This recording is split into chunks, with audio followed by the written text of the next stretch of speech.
Folks, Black Star Network is here. Hold no punches. I'm real revolutionary right now. Support this man, Black Media. He makes sure that our stories are told.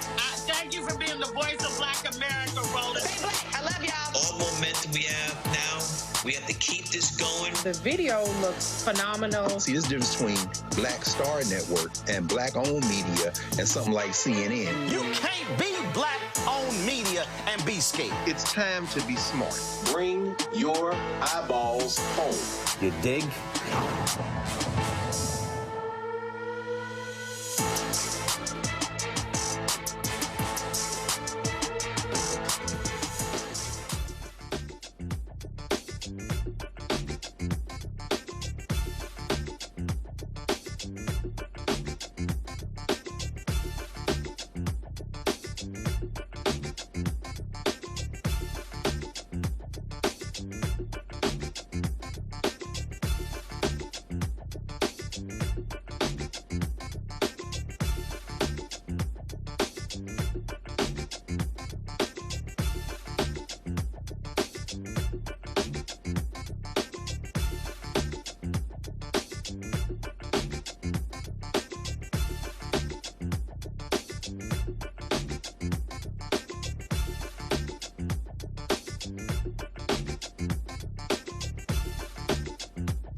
Today is Friday, March 13th, 2026. Coming up on Roland Martin Unfiltered, streaming live on the Black Star Network. Pastor Jamal Bryant comes under tremendous fire on social media after Wednesday's announcement that his Target fast is ending. We will show you what he said today in a mea culpa on YouTube. Also, Minneapolis-based organizers say that the protest, the boycott will continue. We will talk to one of them, co-founder of the National Target Boycott and civil rights attorney Nekima Levy Armstrong, right here on the show. Plus, Democratic Senator Dick Durbin educates Republican Texas Senator John Cornyn on why the SAVE Act is harmful to American voters. Millions of anonymous MAGA money is backing the push to stop the redistricting in Virginia.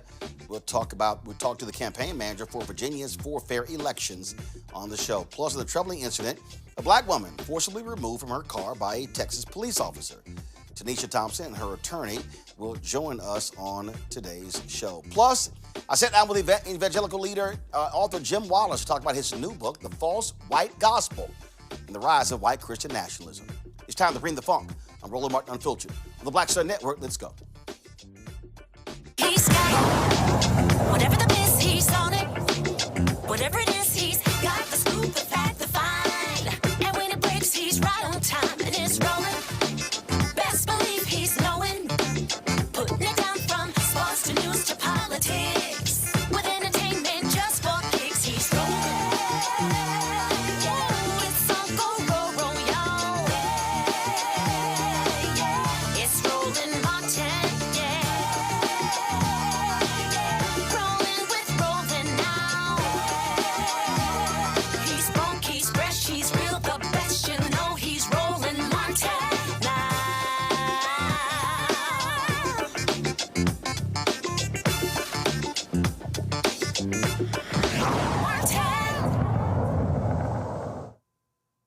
Pastor Jamal Bryant today offered a mea culpa after he came under intense criticism after Wednesday's news conference at the National Press Club in D.C., where he declared the end of his more than a year-long Target fast.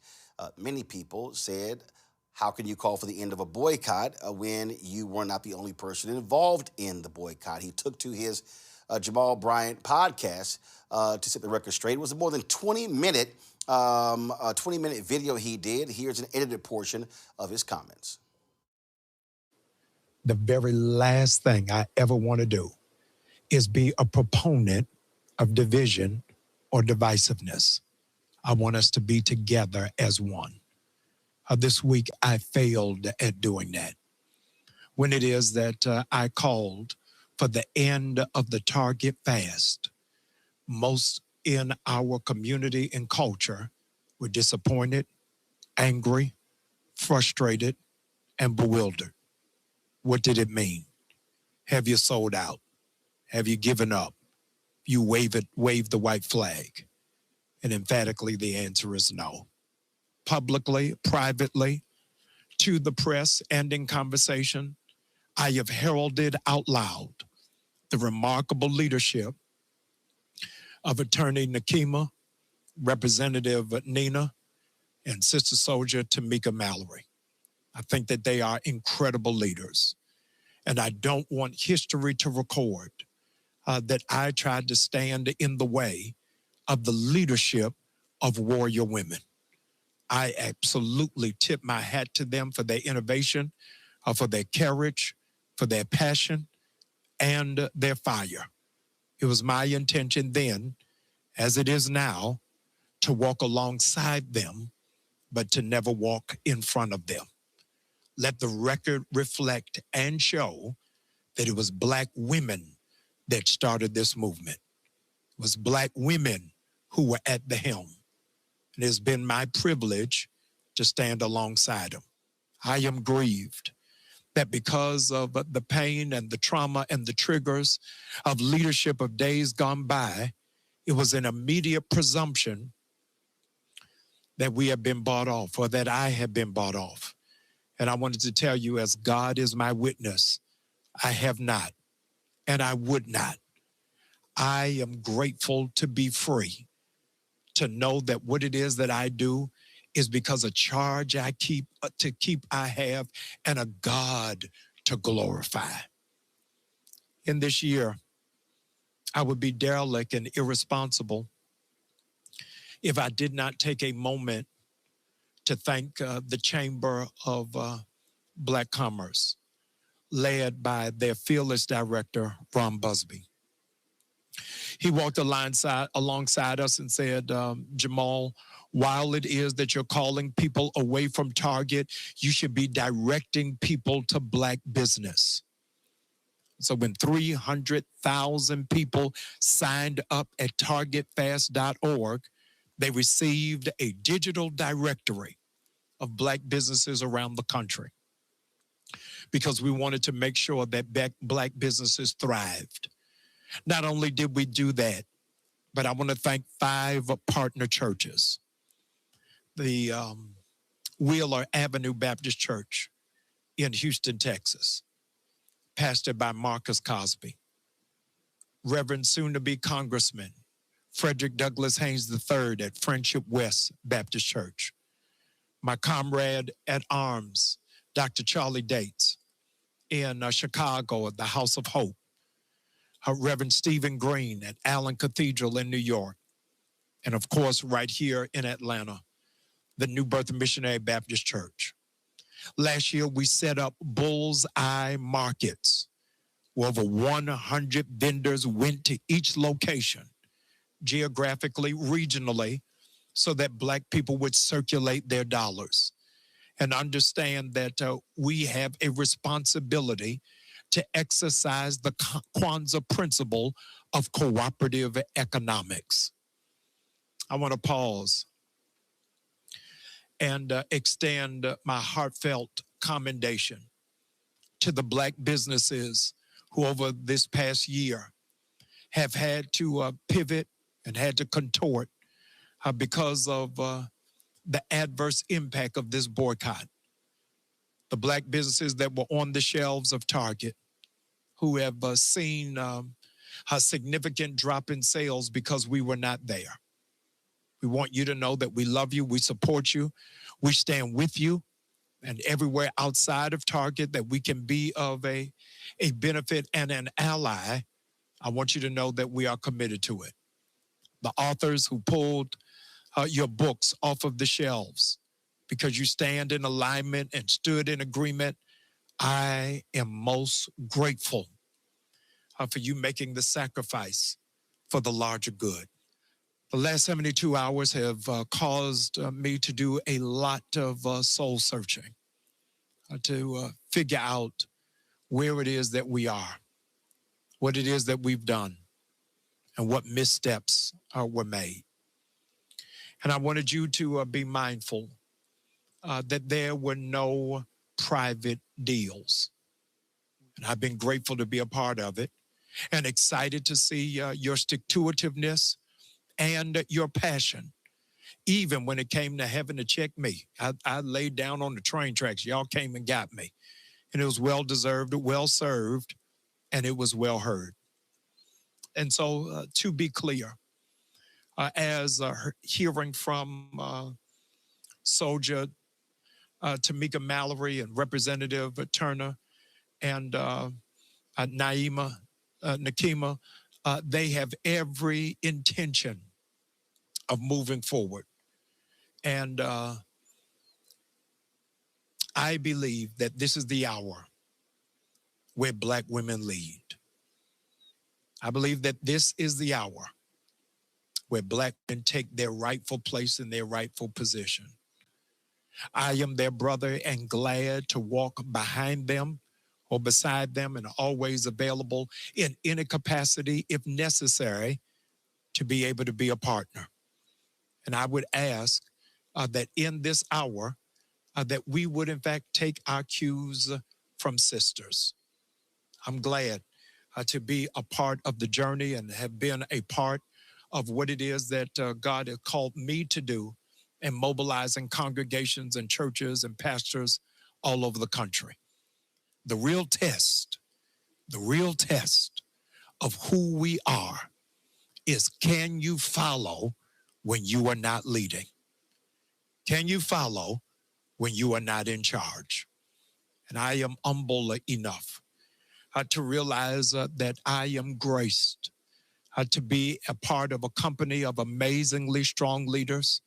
And I'm grateful that you have taken this boycott seriously and you believe that this is something worth fighting for. I do not in any way, shape, or form claim to be the leader. I do claim to be a servant, and I'm grateful to serve. I'm grateful to be a part, and I'm excited about building a better community for this generation and for the generation that comes behind. Let's roll up our sleeves and do the heavy lifting. Jamal also said that Nina Turner and her group will continue to boycott Target. I confirmed that with her, and she'll be joining us on the show next week. Joining us right now is Nekima Levy Armstrong, civil rights attorney, co-founder of the National Target Boycott, joining us from Minneapolis. Nekima, glad to have you on the show. First off,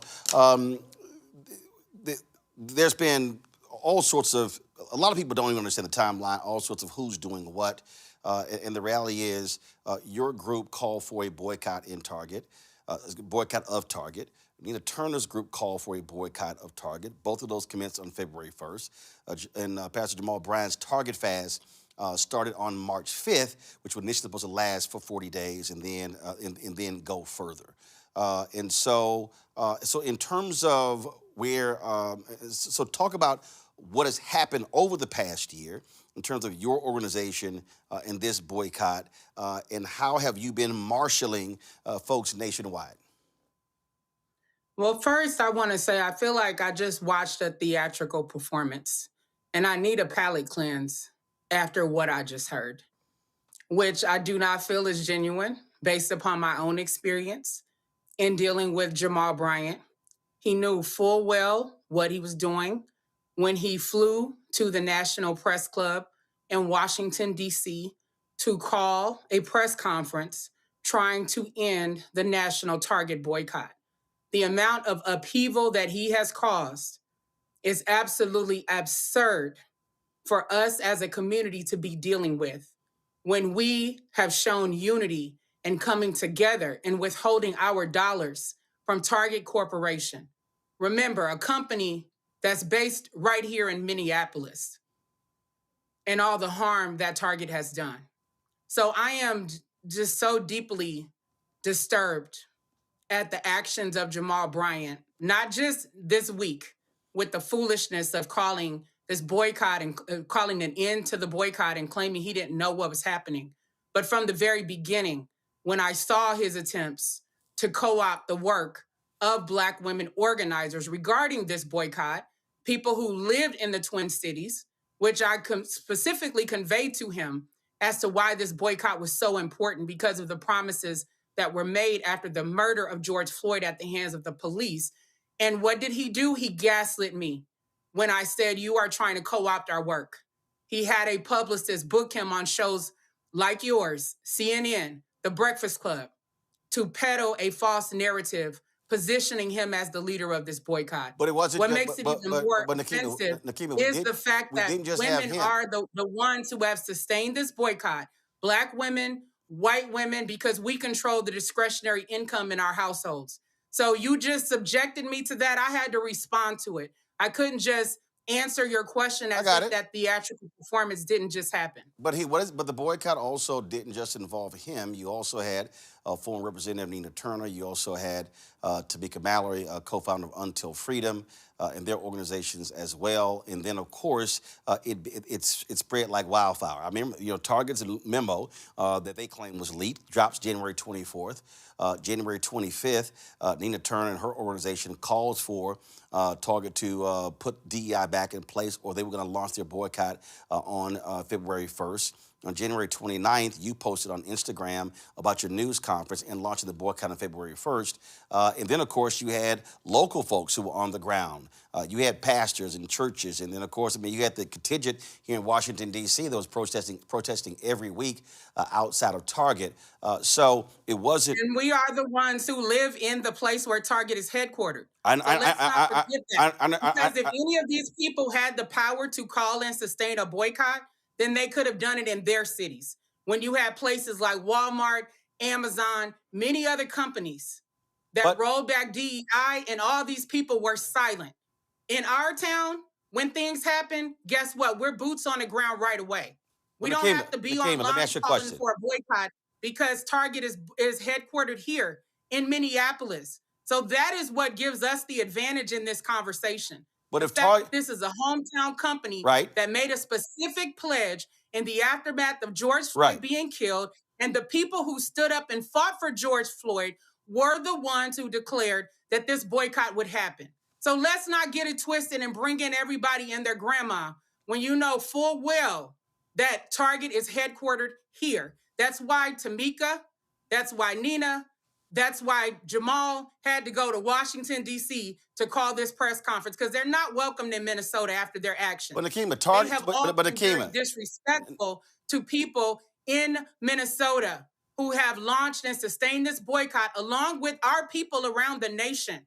Because I got to give it up to Black folks around the nation for having self-discipline, making a conscious decision that they're not going to spend their Black dollars in Target, and calling out the BS that we all witnessed this week. But that's my whole Jamal point. Bryant tried to call off this boycott. But that's our people. But that's my point. Standing firm and not believing the hype from media outlets who are pretending that they don't know what the truth actually is. But that's my point. There are people all around the country who have participated. And so even though Target is based in Minneapolis, you've had people across the country. You've had other folks in other cities. It's a national boycott. Right, I understand that. That's around the country. But don't dilute the leadership of the people on the ground in Minnesota. Because you and I had a conversation about this very thing.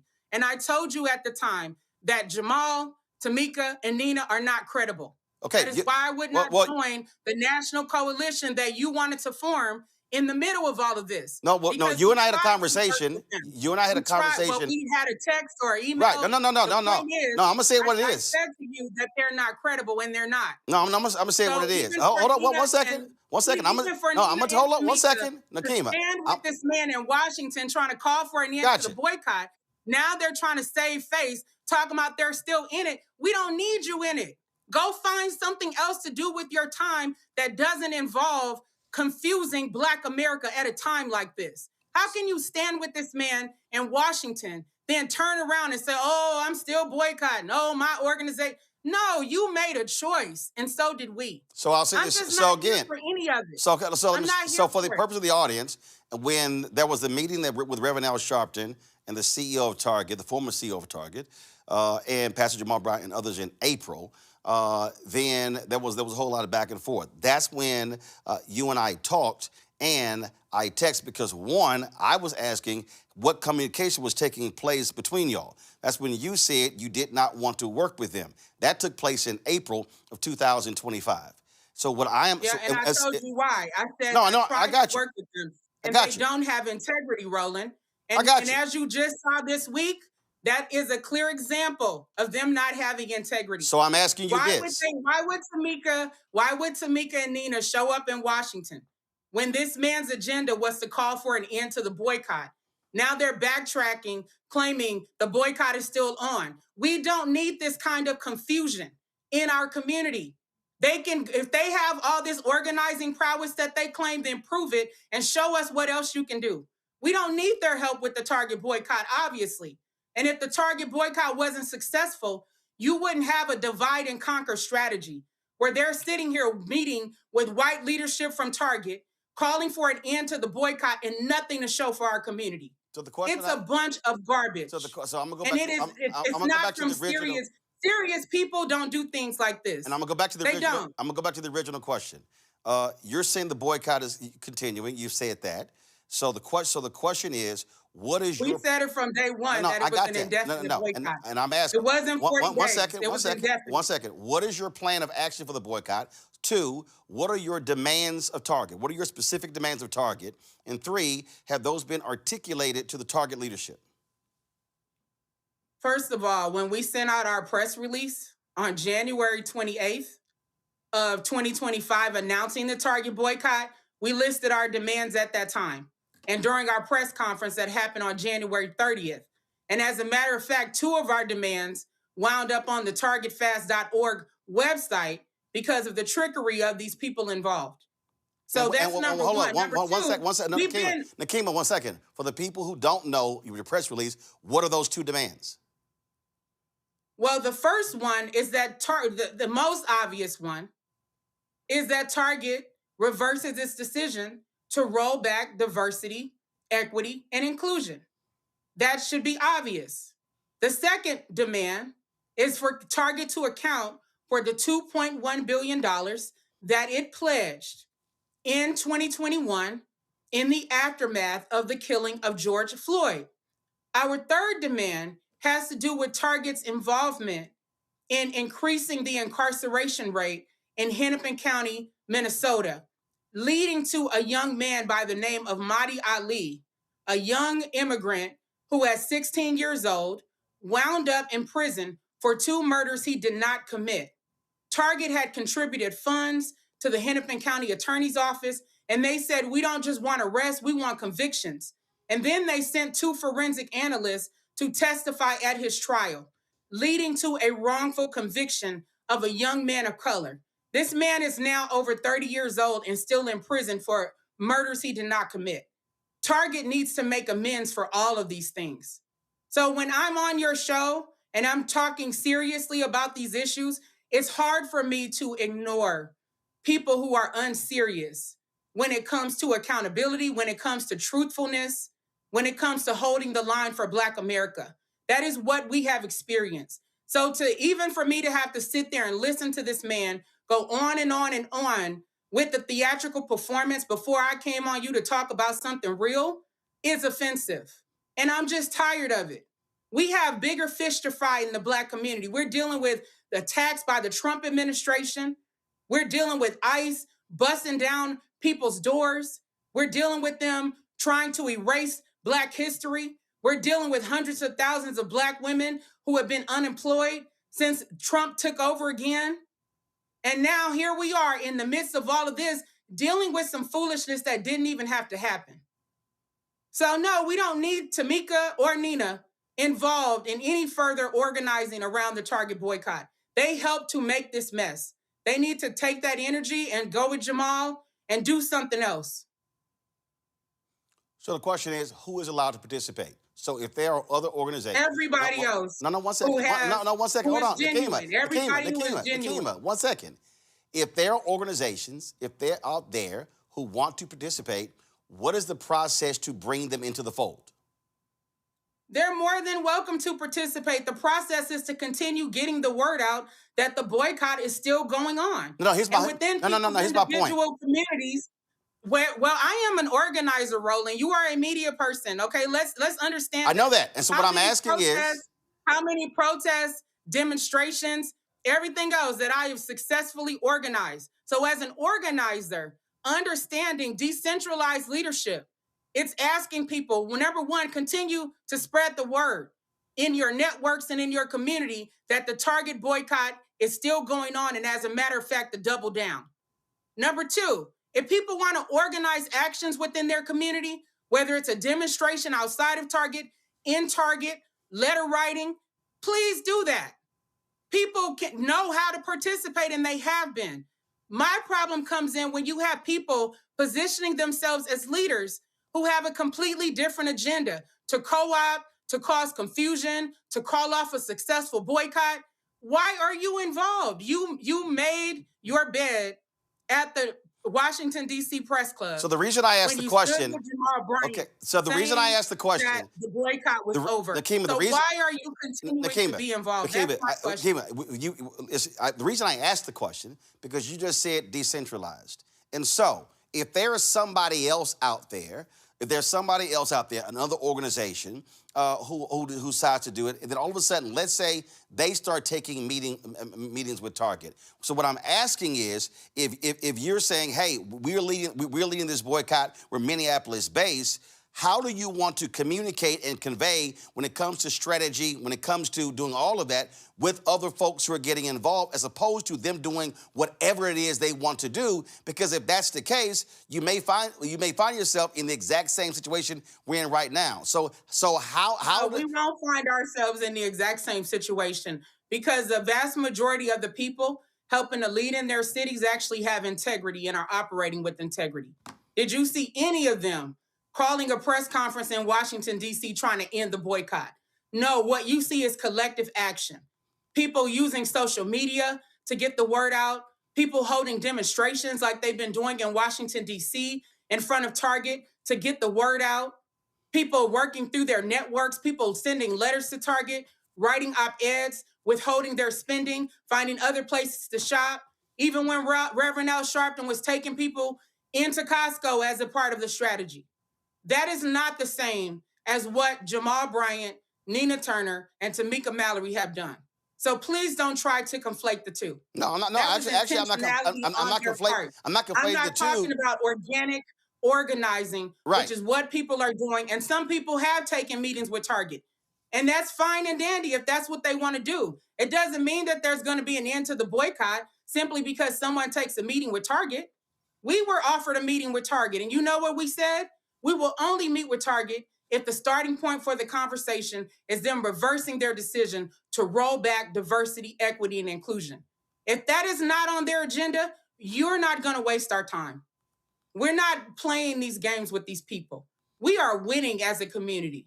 So why would we retreat and suddenly end a boycott that is actually successful and powerful and is mobilizing our community? So I'm encouraging people to get involved with the boycott, but to have good intentions, to operate with integrity, and to be truthful. Have y'all communicated? One second, Nekima, and I've got 2 more minutes because I've got 3 guests waiting.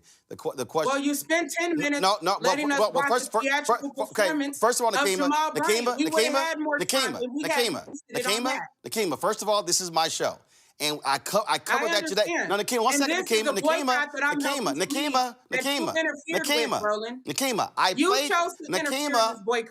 I played that because it actually happened today. And so that's why I played it. It still is news. Whether you disagree with it or not. Doesn't matter. Well, first of all, whether you disagree or not, it's news. So I was going to play it. So it got played. It was a theatrical performance. Okay, well, that's your interpretation. I'm still going to play it for the benefit of the audience. The question is this here. No. Because I don't want to waste my time listening to that Nekima, well, guess what? I played it when I played it because it led into the conversation. Now, Target has a new CEO. Target has I made the decision. Well, guess what? I did it. I played Nekima. I already played it. Here's my question. It was a waste of time. Well, no, it's a waste of time arguing back and forth where I can ask the next question. And the next question is this here. As a new CEO of Target, has your organization communicated with him as it relates to a meeting to address your specific demands? Like I said, Target reached out. And I said specifically, if the new CEO or the previous CEO? The new CEO. Got it. And the new CEO. And I put it on the table. If that's not part of the conversation, no, we're not wasting our time meeting with you. Why would we? If you're not going to listen to what Black America, what women, what the LGBTQ community is asking you for, which is basic dignity and respect and not to capitulate to the Trump administration, then what do we have to talk about? Okay. Well, we'll certainly see what happens if they actually meet, and keep us abreast what the next steps are in this boycott. Nekima Levy Armstrong, we appreciate it. Thanks a lot. Thank you. Going to bring in the panel right now. Michael Imhotep, host of African History Network show out of Detroit. Candace Kelly, legal analyst, host of Takeaway with Candace Kelly, South Orange, New Jersey. Cody D, independent journalist out of Birmingham. Glad to have all 3 of you here. When we talk about boycotts, Candace, we've actually seen since Montgomery bus boycott. I mean, I remember what took place with Denny's in the 90s, Texaco as well. They've also been regional, local. I remember what took place in Cincinnati with the Where's Our Money campaign. I was talking to Bishop William Barber about a number of those as well. And the reality is you have to have sustained action in order to maintain a boycott. But a boycott also is about achieving a list of demands. And so your assessment, Candace, what are your thoughts on what is next? next? Because clearly there are a lot of folks on social who say, hey, I'm not going back to Target. I'm not shopping there. But we also see, based upon Target's response, that they're not going to, one of the requests was, a public apology. They've made it clear that's not going to happen as well. So just your assessment. There's just so much to say after listening to her and listening to Reverend Jamal Bryant. Let me start off by saying this. It is confusing. It is confusing if you are trying to understand what is going on with the boycott. But I think that so many people, especially from comments that I've been reading, especially in terms of my day-to-day, there's a Target, I could walk to it from where I am. We're trained not to go to it anyway. I think people are on the same bandwagon as Nekima. But with the same point, hearing somebody call off a boycott is confusing. And I think that there are going to be a lot more questions, a lot more conversations that have to be had about how a presser happened when you vet speeches, you have conversations, you come to the table and decide, this is what we're going to do as a collective. How did that happen seemingly in a vacuum, and why is there so much confusion? Well, there's going to be a lot more talk about. Well, here's what happened. And again, we streamed the whole news conference, so anybody can actually see this, Michael. So what I'm saying, no one can say, well, you made it up.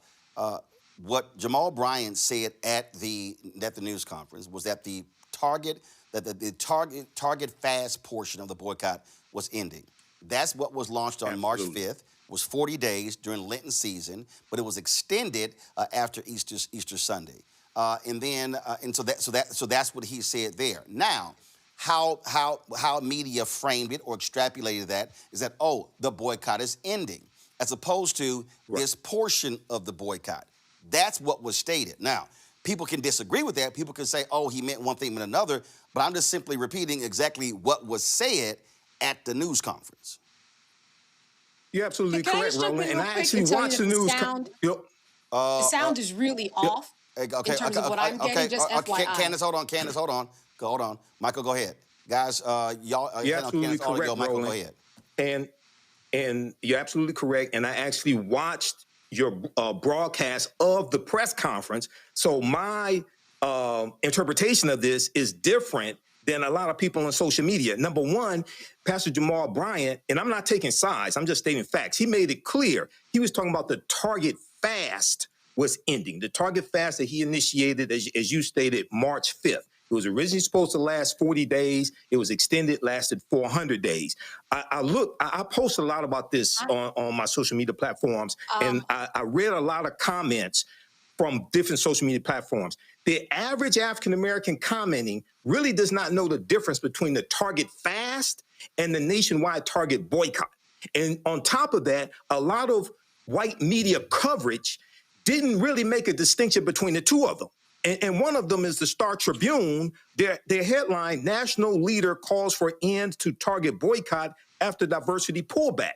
And when you see headline after headline saying that he was ending the Target boycott, no, he was ending the Target fast that he started, but he also laid out 3 or 4 demands that were made, that were met in the $2 billion investment into Black-owned businesses. He said 97% of that had been completed, and the rest will be completed by Easter. So most of the conversation taking place outside of your platform, most of the conversation didn't even include what the demands were, what was being met, things of this nature. He talked about the HBCUs, et cetera. So there's a lot of confusion and around this, but this is why the Black Star Network is so important. I encourage people to watch the press conference that Roland Strain then comment. Cody D, here's the reality of what took place. First of all, they were merged together, and that is the reality. I think so many people didn't what Pastor Jamal Bryant was doing with the fast. They were like, oh, that's also the boycott, and so that's how it was perceived. Even in his video today, he said they were conflated, and that should not have been done. So that was one of the things that actually happened as well. I'll say this here. I do believe that part of the issue, it was not Jamal's job, and he should not have done this. He should not have essentially laid out what Target met these 3 or 4 demands, because essentially the problem here is that Target is not communicated. From day one, I can tell you, when that letter went out on this January 24th, I reached out to Target. Did not hear back. Called corporate headquarters.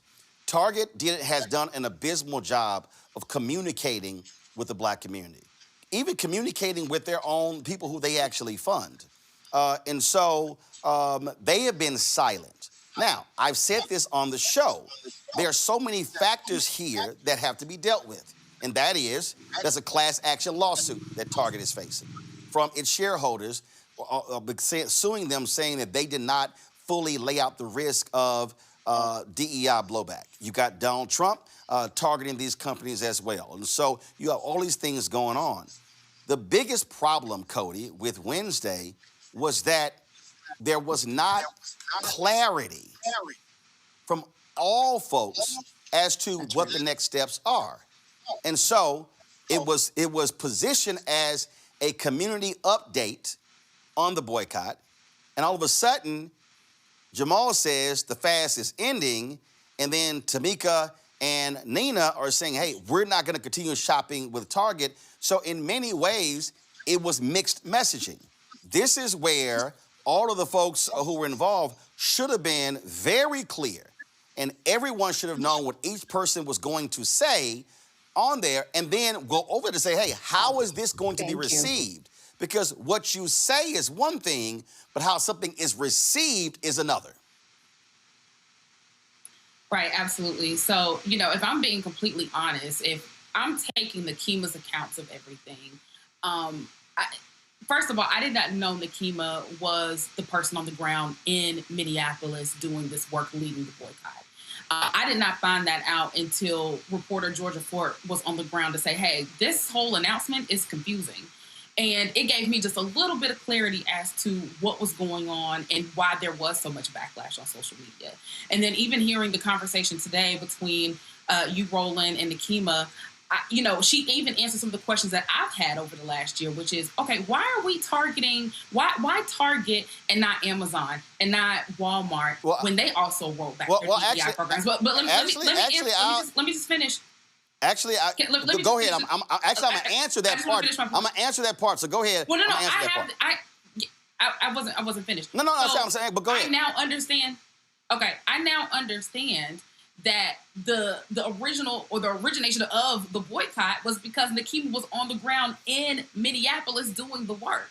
And so it makes sense that they're I don't know anybody in Arizona who's doing the work of boycotting Walmart. I don't know anybody who is in Seattle on the ground doing the boycotting for Amazon. And so now my question goes back to Jamal, which is, okay, why did you choose to get involved? Because my questions also would be, did you choose to co-opt this?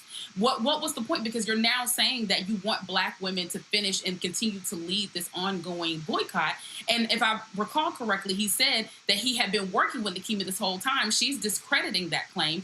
I'm trying to understand the origin in which Jamal decided to get to participate in this boycott. He has the louder voice. He has the louder platform. And a lot of us did not know who Nekima was until this week. He actually said it today when he laid out in terms of how he got involved with the Target fast.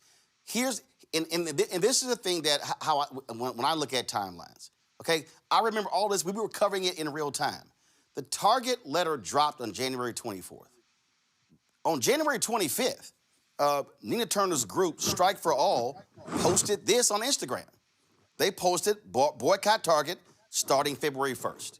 This is what they posted, okay? Strike for All, and you see the date right there, January 25th, 2025. Now, when the next thing that I saw was this. This was on, Nekima posted this on January 25th, 2025. Friends, I'm sure that by now you've heard the news about Target rolling back its commitment to diversity, equity, and inclusion, including Black-owned businesses. I'm disappointed, yes. It says, but the question is, what should we do about it? Please respond with any personal action you plan to take and thoughts on what we should do collectively to address this slap in the face. Thanks, okay? That also was January 25th. Then on January 29th, was posted on Nekima's page, National Target Boycott, Thursday, January 30th. It's going to be a news conference. They're launching it February 1st. That was the timeline. okay? Jamal was, in February, was putting together the faith part, which he described earlier today, that launched March 5th. That was what was going on. Now, when you ask the question about why Target and not all of these other entities, I'll be perfectly honest with you. I'm gonna use Operation Breadbasket. There's been no more effective, sustained boycott campaign than Breadbasket.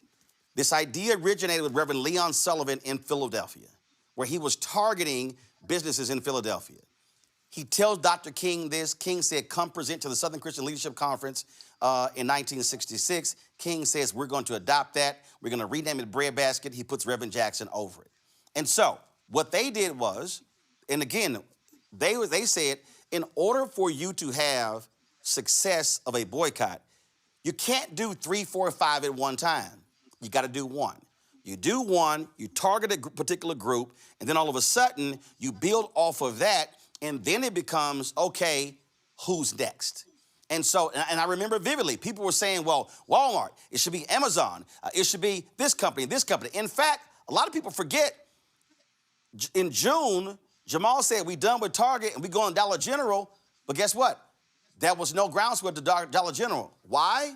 Because, again, following the 6 points of Operation Breadbasket, there was no education effort as to why. And so that's why, so I totally understand when there's a boycott, why you target one entity, because the whole goal is to be able to say, how do we achieve success and now go to the next target? So I totally get that.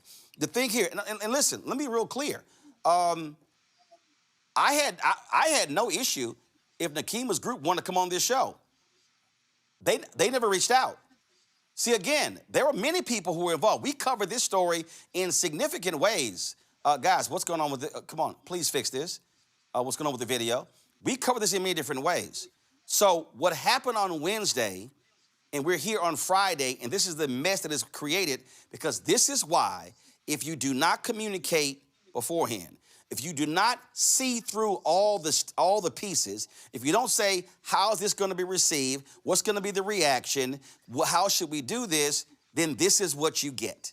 And now the problem is, now you got fracture. Now you got, and let's be real clear. I need to help people understand. Folks in the civil rights movement did not get along. Snick's nickname for Dr. King was, here come the Lord, here come the Lord. Okay? So you've always had people who don't get along. The issue is, can leaders set aside personal animosity for the purpose of the collective? But here's the other piece. Leaders also have to lead with integrity, because you got to be able to have trust among leaders. And so the real question is, okay, the public is speaking, we're moving forward. The question now is, what's next? So we can keep saying what happened Wednesday, or what happened last year, or I led this and I led this and I was first. We're beyond that. The question right now is, how are leaders going to marshal forces to maintain a boycott, to continue to provide economic pain to Target, when the goal is to get them to address the points of the boycott?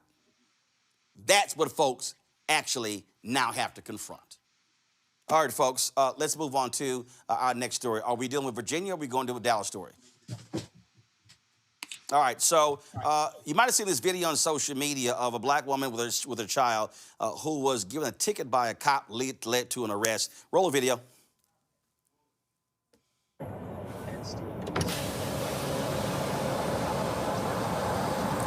Okay, Tanisha, you'll be receiving a citation today for the speed. I just need to get a signature from you. This is not an admission of guilt. I'm not signing that. You're not going to sign it? No, I'm not. That's fine. I'll just put refuse. That's fine. I need to get the VIN number on the car real quick. I'll enter that. I'll print you your copy and send you on your way. Mm-hmm.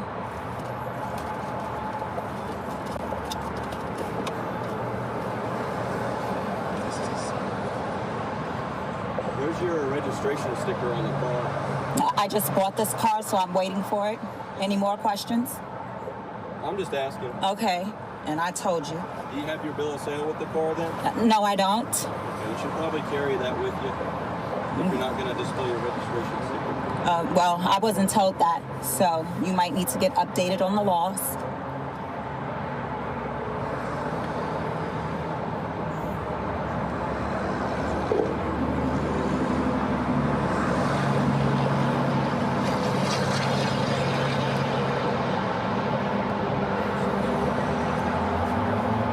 Give me just a second.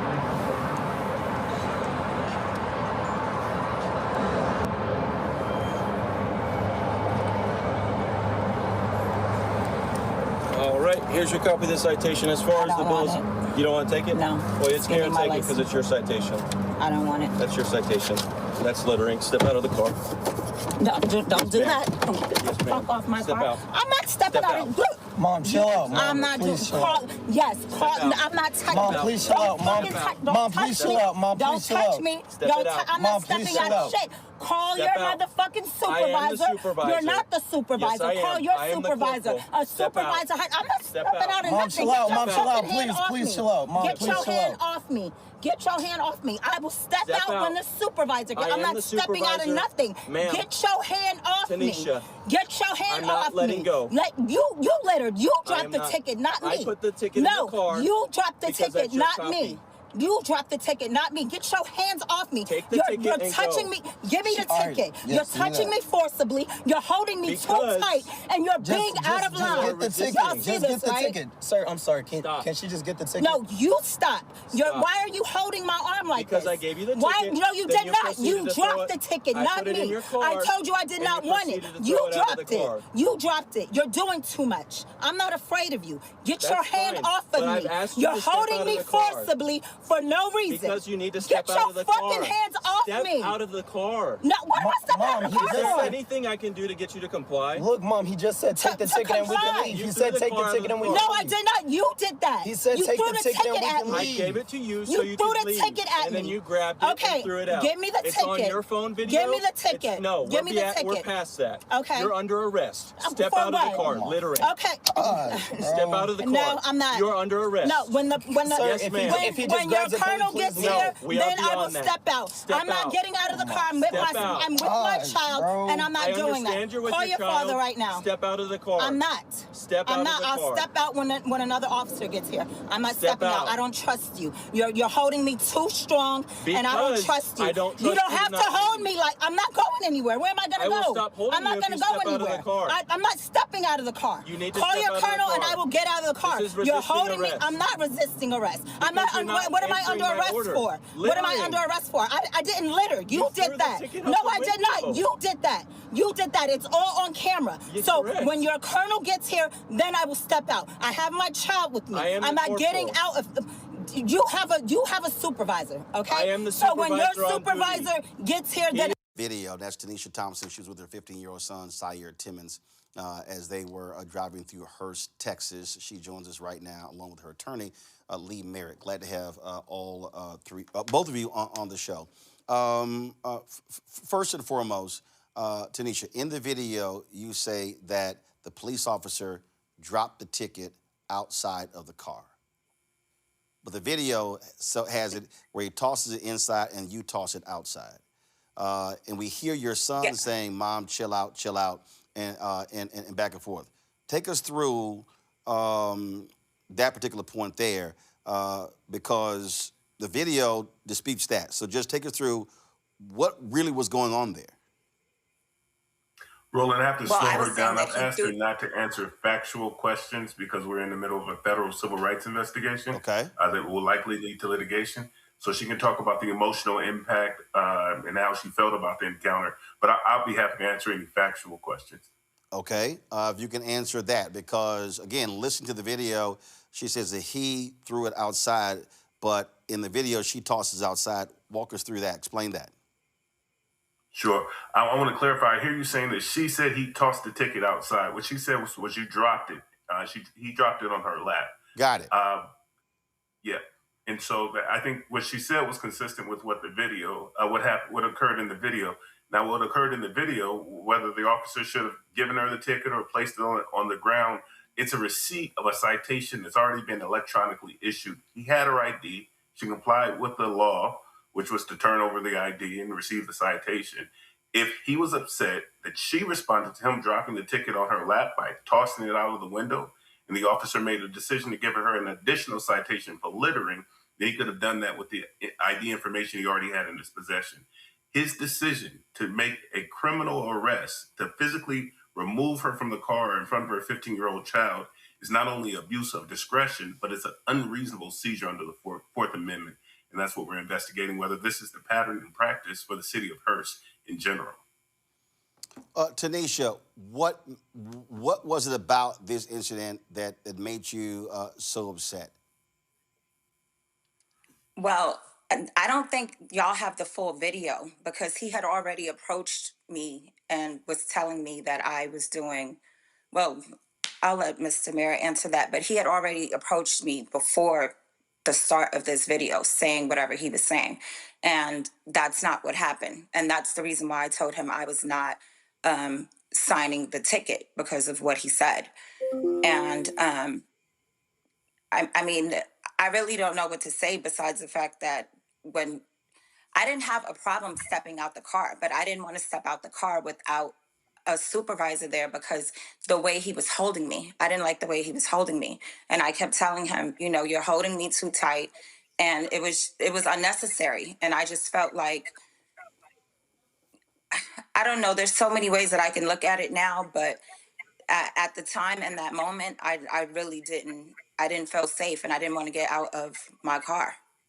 We hear your son say, "Mom, chill out, chill out." And obviously, he was concerned that this was going to escalate. Mm-hmm. And I think we all share her son's concerns. And the concern is that you're confronting, you're being confrontational with the deadliest police culture in the modern world. And her son has seen in the DFW area men, women, and children killed by law enforcement. Sometimes those people are agitated, the way it appears Ms. Thompson was. Sometimes those people are completely compliant. The reason that you see a national backlash, the reason I honestly think Ms. Thompson, as a result of this encounter, did everything right. She said, I think the officer went beyond what was reasonable, and she filed an internal affairs complaint and allowed the department an opportunity to review its own actions. So it wasn't sort of up to her son to say, hey, Mom, you're going too far, or hey, help us survive this situation, because often when people have encounters with law enforcement, they're not thinking in their most rational. It's an emergency event. And so what we expect, what we have been focusing for officers all across the DFW, particularly in Tarrant County, where this kind of encounter is common and this racial dynamic is common, that officers should be trained in de-escalation, where they can avoid physical force and unnecessary arrest. They've been trained to do that, and this officer is not following the training. And so you filed a federal suit already? No. So Ms. Thompson filed her internal affairs complaint just last week and hired our firm earlier this week. We were able to obtain the video, and now we're in the process of investigating not only this claim, but other instances in Hearst.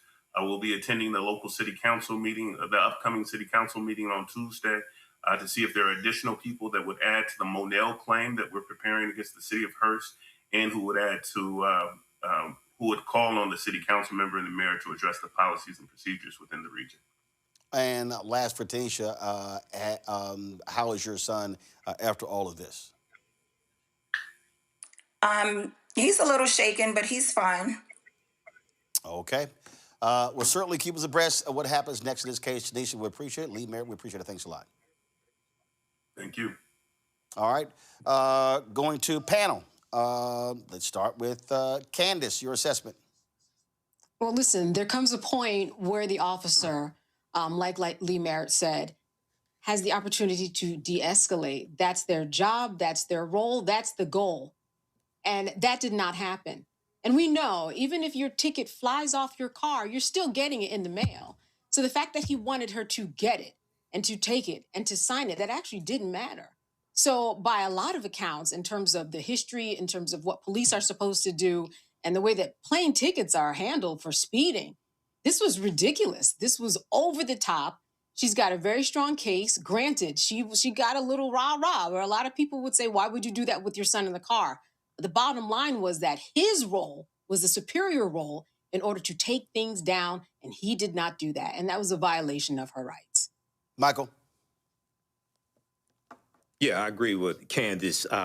He really should have de-escalated it. Now, this could have gotten even worse. So we're all thankful that it did not get worse. But he should have de-escalated it, and I think it was really petty to try to arrest her for littering as well. I think that was really unnecessary. She's going to get the citation in the mail anyway. Possibly his pride was hurt somewhat, but I think he handled it incorrectly, and he really should have de-escalated. So where's the training here that he has? If he's a supervisor, where's his training? And how are the people that report to him being trained? Cody D? Yeah, I agree with my fellow panelists, but I do have to push back on one thing. I agree that the officer overused his authority and also was unnecessarily aggressive with her. I mean, you could tell by how quickly he responded that he was looking for a moment to try to be physical with her or try to reprimand her in some kind of way. And I think that he responded in that way because of the way that she was acting. I'm not a fan of respectability politics, but I think that we, as Black people, we know and we go out into this world knowing the dynamics of what it means to be Black every day and what it means in the context of dealing with law enforcement.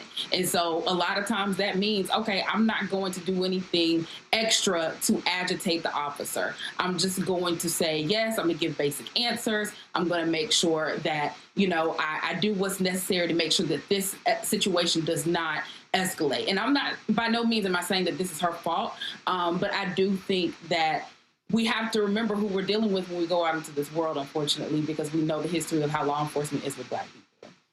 All right, folks, hold tight 1 second. When we come back, we're going to talk about MAGA spending millions in Virginia because they do not want to see Democrats have a 10-1 congressional edge. We'll talk to campaign manager of Virginia for Fair Elections. You're watching Roland Martin Unfiltered on the Black Star Network. Support the work that we do. Join our Bring the Funk fan club. You want to contribute via Cash App, use the Stripe QR code. You see it right here. That's also for credit cards. Checks and money orders. Make it payable to Roland Martin Unfiltered, P.O. Box 57196, Washington, D.C. 20037 0196. PayPal's R Martin Unfiltered, Venmo RM Unfiltered, Zelle, Roland at RolandSMartin.com, Roland at RolandMartinUnfiltered.com. We'll be right back.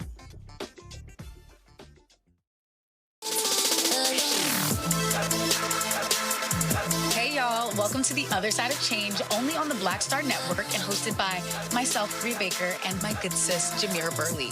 We are just two millennial women tackling everything at the intersection of politics, gender, and pop culture. And we don't just settle for commentary. This is about solution-driven dialogue to get us to the world as it could be and not just as it is. Watch us on the Black Star Network, so tune in to The Other Side of Change.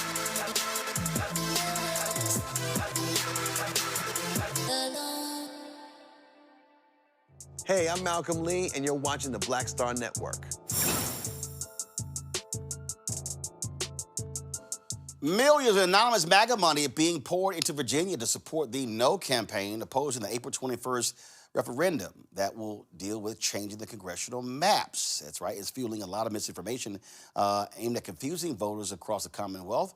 April 21st, again, voters will decide on a proposed constitutional amendment that would allow the General Assembly to temporarily adopt new congressional districts to restore, as they say, restore fairness in upcoming elections. This is in response to Republicans gerrymandering seats in Texas, in Missouri, Kansas, and other places as well. According to the Virginians for Fair Elections, $2.5 million in undisclosed funds appeared this week backing the No campaign, which has since announced its first paid media buy. Earlier this week, we told you about these ridiculous mailers being sent out by a Black Republican group, Democracy and Justice PAC, chaired by former Virginia Delegate A.C. Cordoza. The mailer compares the referendum to Jim Crow-era voter suppression.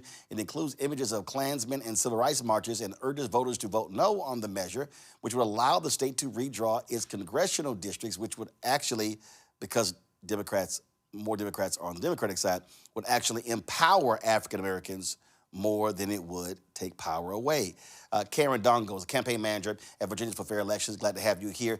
Karen, early voting has already started. Listen, Republicans are obviously ginned up by this.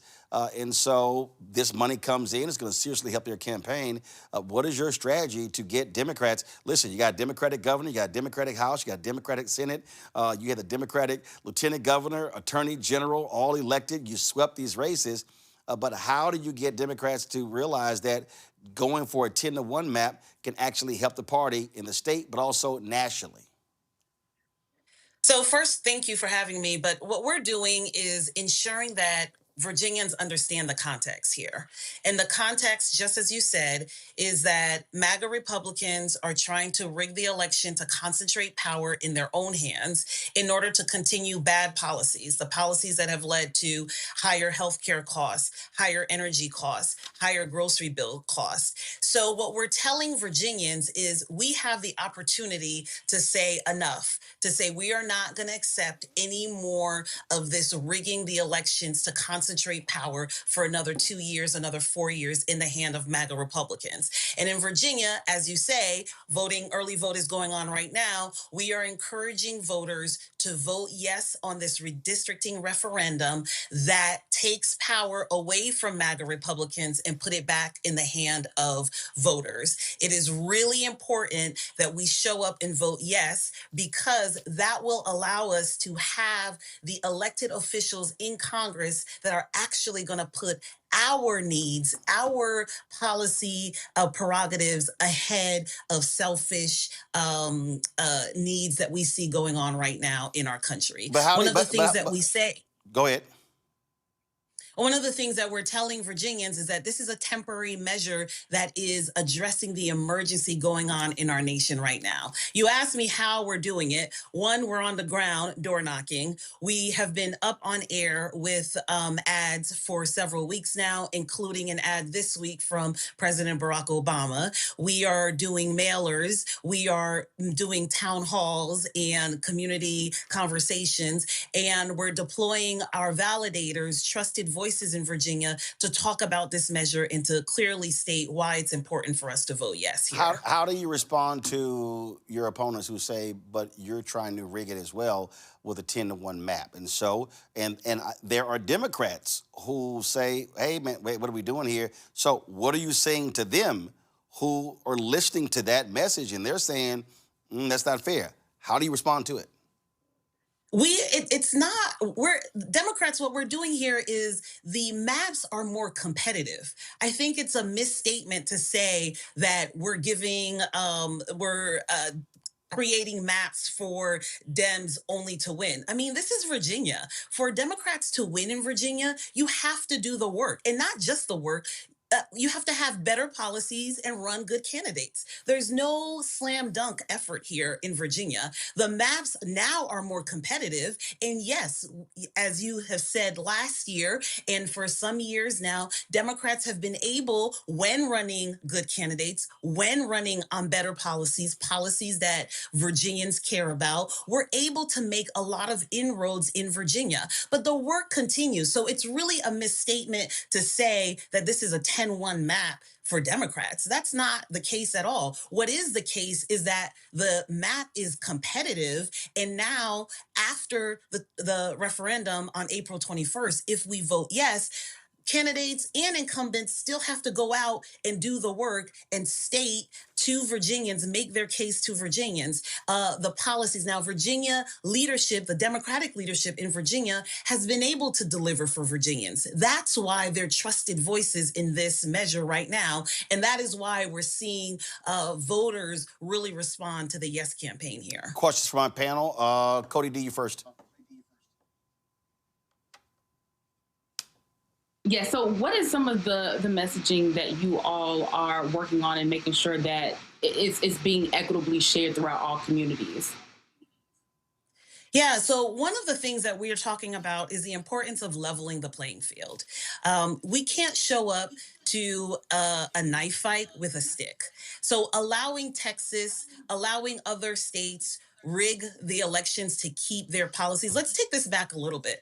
The reason why House Republicans have the majority right now is because North Carolina did a mid-decade redistricting. What has that led to? That's led to higher prices in healthcare that adversely affect communities of color. That's led to higher cost of living that has led to difficulty in access or paying for housing. So what we're really making voters understand here is the policy effect of not being able to vote for your member of Congress and making sure that they have a say in the policies that affect you. That is why we are talking about this in the context of it happening in the nation. It's not just about Virginia. Virginia has an opportunity, and I haven't even touched the part about just, really the pillars of our democracy that are being affected here, and that Virginia has an opportunity to save our democracy. But really, Virginians have an opportunity to really affect the day-to-day living of what voters are faced with what's going on right now. Michael?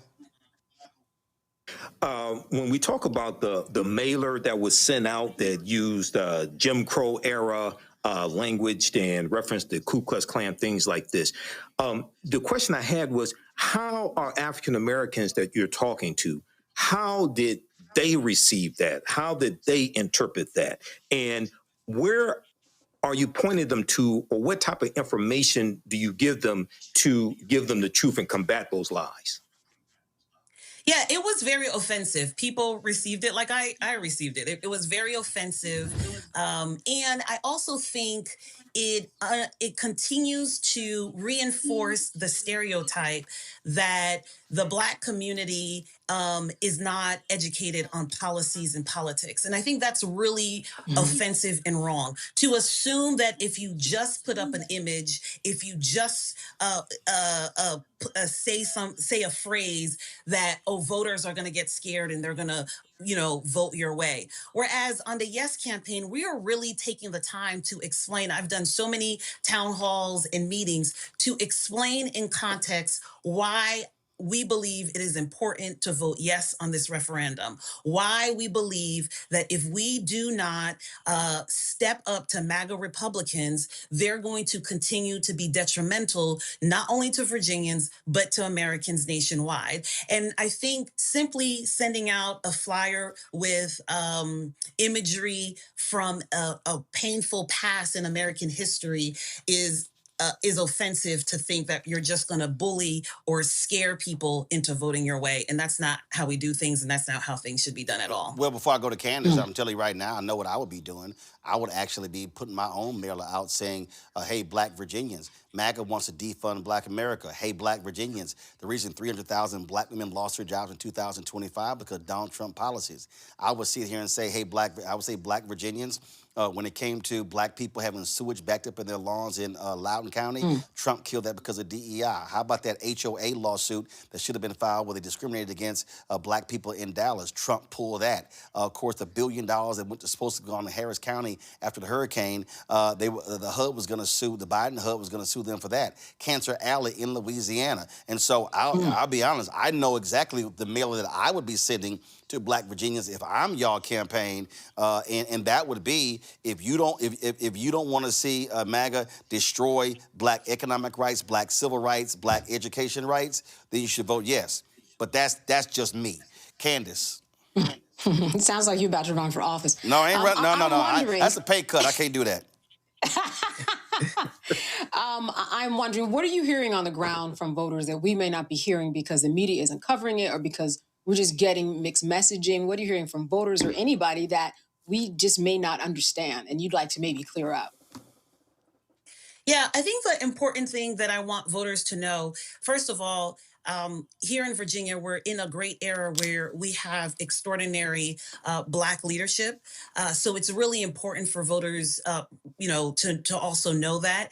And it's also important for voters to know that there is a unity among the Democratic the Democratic delegation at large. So both senators support, yes, this measure. The governor is supporting this measure. The lieutenant governor, the attorney general, leadership leadership in both the Senate and the House in Virginia are supporting this measure. So I do want voters to know that Democratic leadership in Virginia are on one accord and understand that voting yes on this measure is about our political power and ensuring that voters are deciding their future and making sure that they are electing people who actually can make a difference in their day-to-day lives. And that is the key. The issues that Roland mentioned are exactly what we talk about. This is not about politics as usual. This is about issues that are affecting everyday Virginians, and we keep that at the forefront.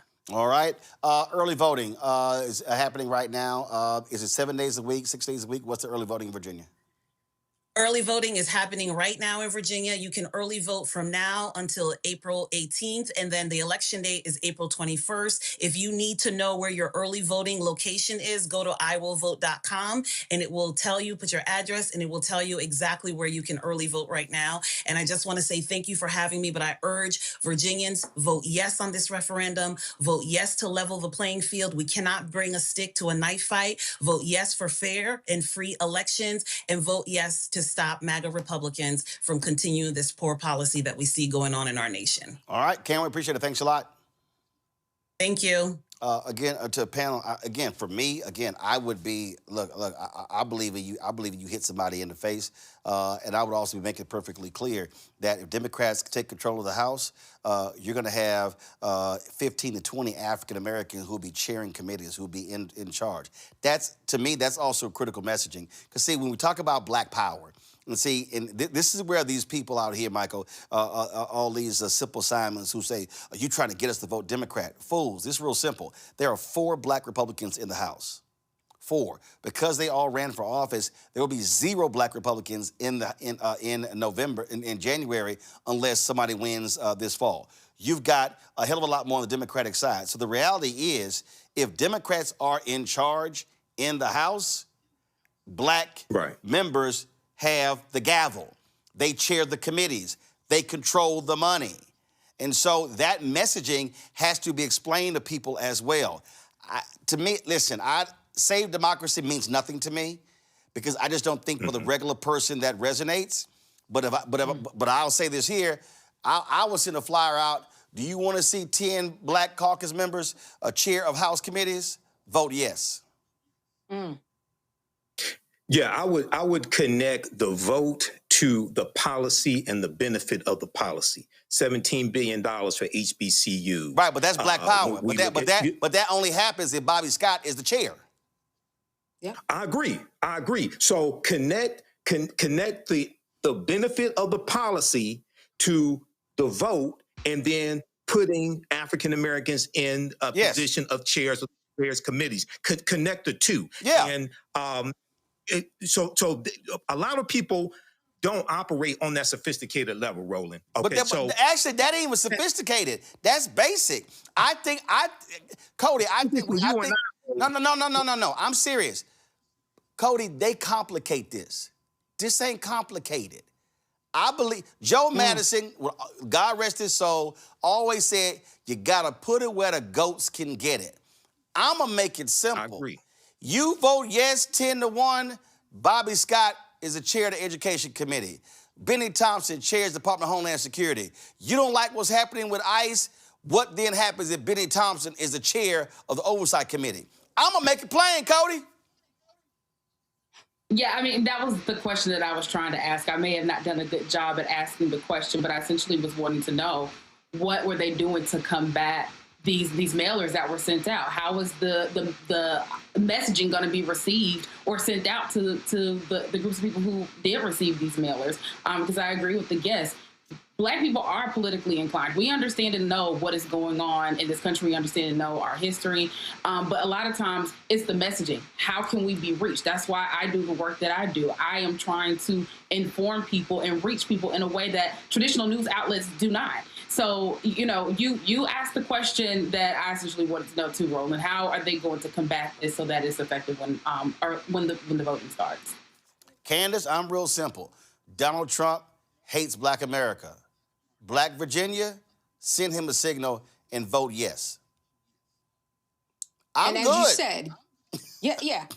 And as you said, you get the people in power to actually make the decisions. And when we talk about the power structure, people understand the Supreme Court, right? And that power, once they make that decision, it becomes the law of the land. They understand maybe the FTC, the FCC, they also make rules and regulations. The executive orders, right? We know that's also where we get laws, and we have state laws. It's just as important that you make the right vote so that all the people that you talked about who are sitting on those committees, they also make laws. They also push things through and also make sure that you get what you want when you go to the polls and have somebody representing you properly. It's another way to get laws passed that you want to see happen, and they have the power. Absolutely. That's how I would do it. All right, y'all, real quick. Let's go to Black Star Network headlines with Brittany Noble.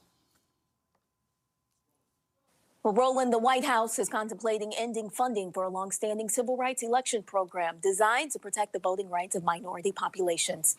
This federal observer program, authorized under the Voting Rights Act, has been in place since 1966.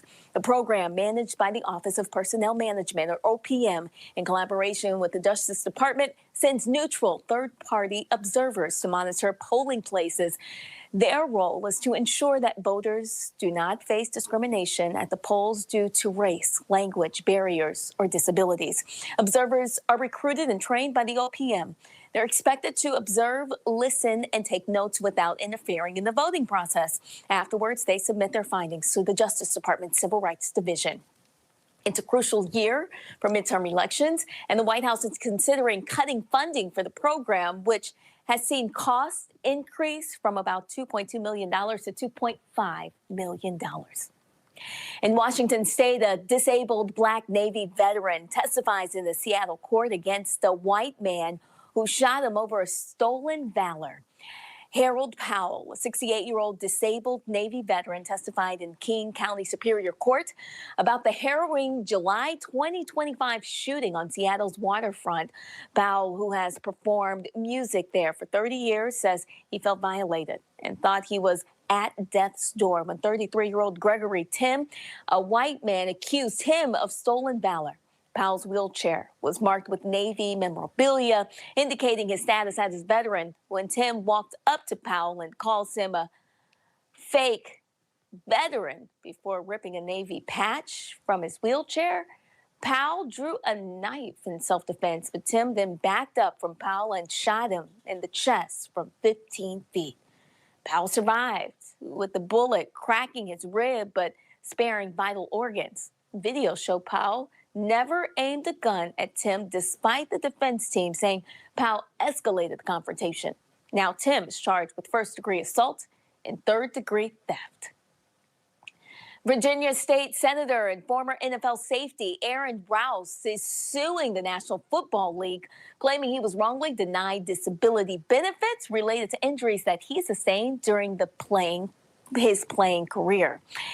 He played 3 seasons in the league, states that doctors have determined that he is totally impaired due to multiple concussions incurred on the field. According to a lawsuit filed in federal court in Norfolk, Rouse first applied for benefits back in 2021, but the NFL's Disability Board denied his claim and rejected his appeal the following year. Rouse argues that the process is flawed, noting that the board is responsible for deciding disability claims, and it has a built-in conflict of interest because half of its members are appointed by NFL teams that help fund the program. So this lawsuit comes at a time when the NFL is facing increasing scrutiny regarding its handling of disability claims from former players. The city of Indianapolis will pay $3.75 million to the family of Herman Whitfield III. That's a Black man who died in police custody during a mental health crisis. The Whitfield family,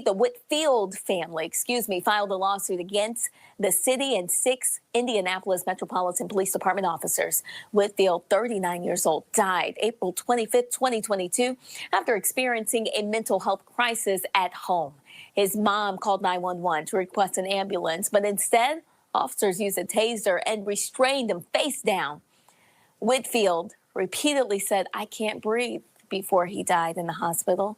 The coroner ruled the death as a homicide. In December of 2023, 2 officers involved in the incident were acquitted of all criminal charges, but the family continued to pursue civil action. When the city does not admit any wrongdoing, the Whitfield family expressed relief that the matter has now been resolved. The family of a black man who was fatally shot during a homecoming event that happened at Lincoln University of Pennsylvania filed a lawsuit against the institution. The lawsuit alleges that the historically black university failed to maintain adequate security and did not respond promptly to warnings of potential violence.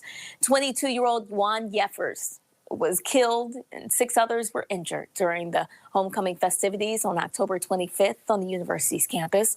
According to the complaint, the university was aware of safety concerns before the event, but they did not implement sufficient security measures. Officials from Lower Oxford Township had previously warned the university about crowd control and parking issues that hindered emergency medical services from responding to emergencies. During a public meeting, township officials also offered assistance to address these concerns, but the university declined their help.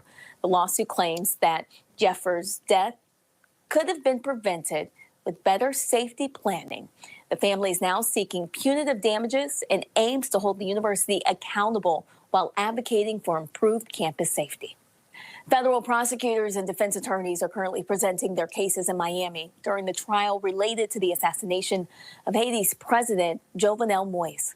4 men are accused of conspiring in South Florida to kidnap or kill Moïse, a plot that prosecutors claim was motivated by greed and ambition.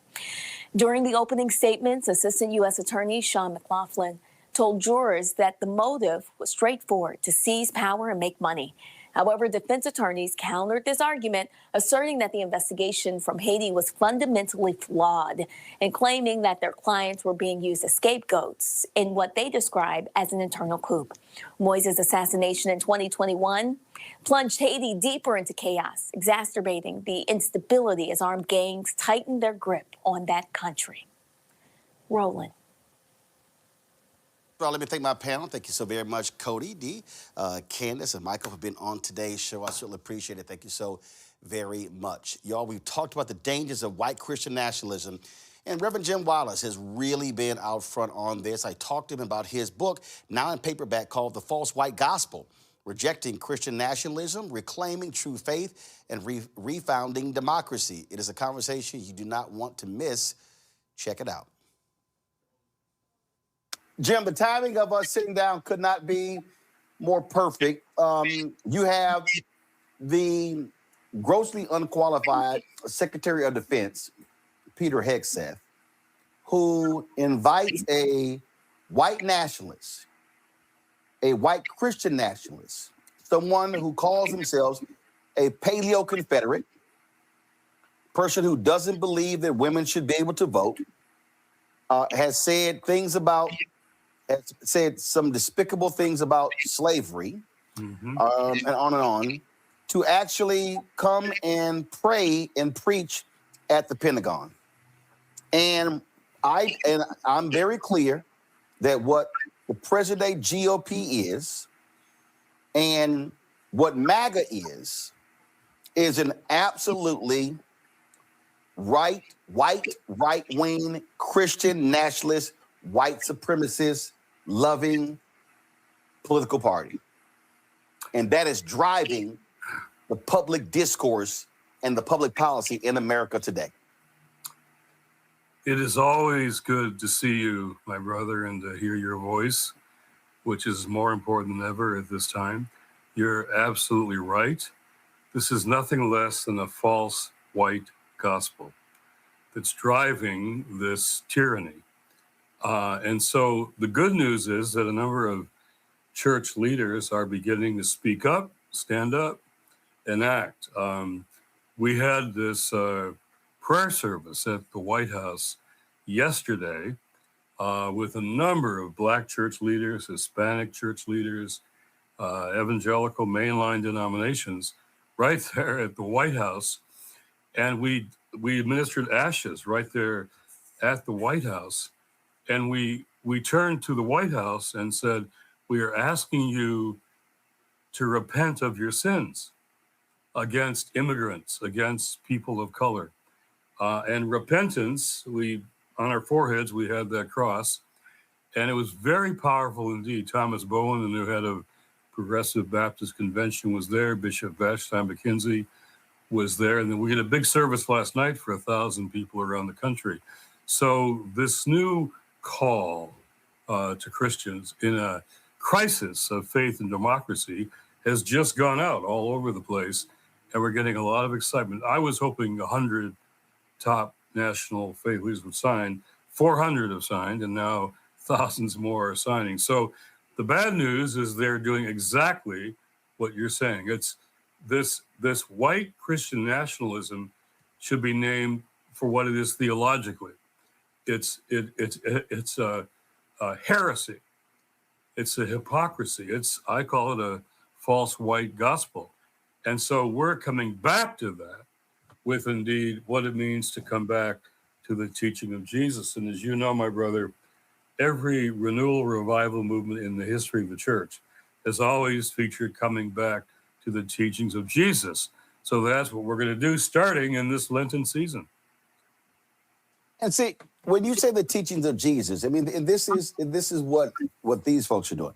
They keep saying, we want to return America to being a Christian nation. No, not a Christian nation. Right.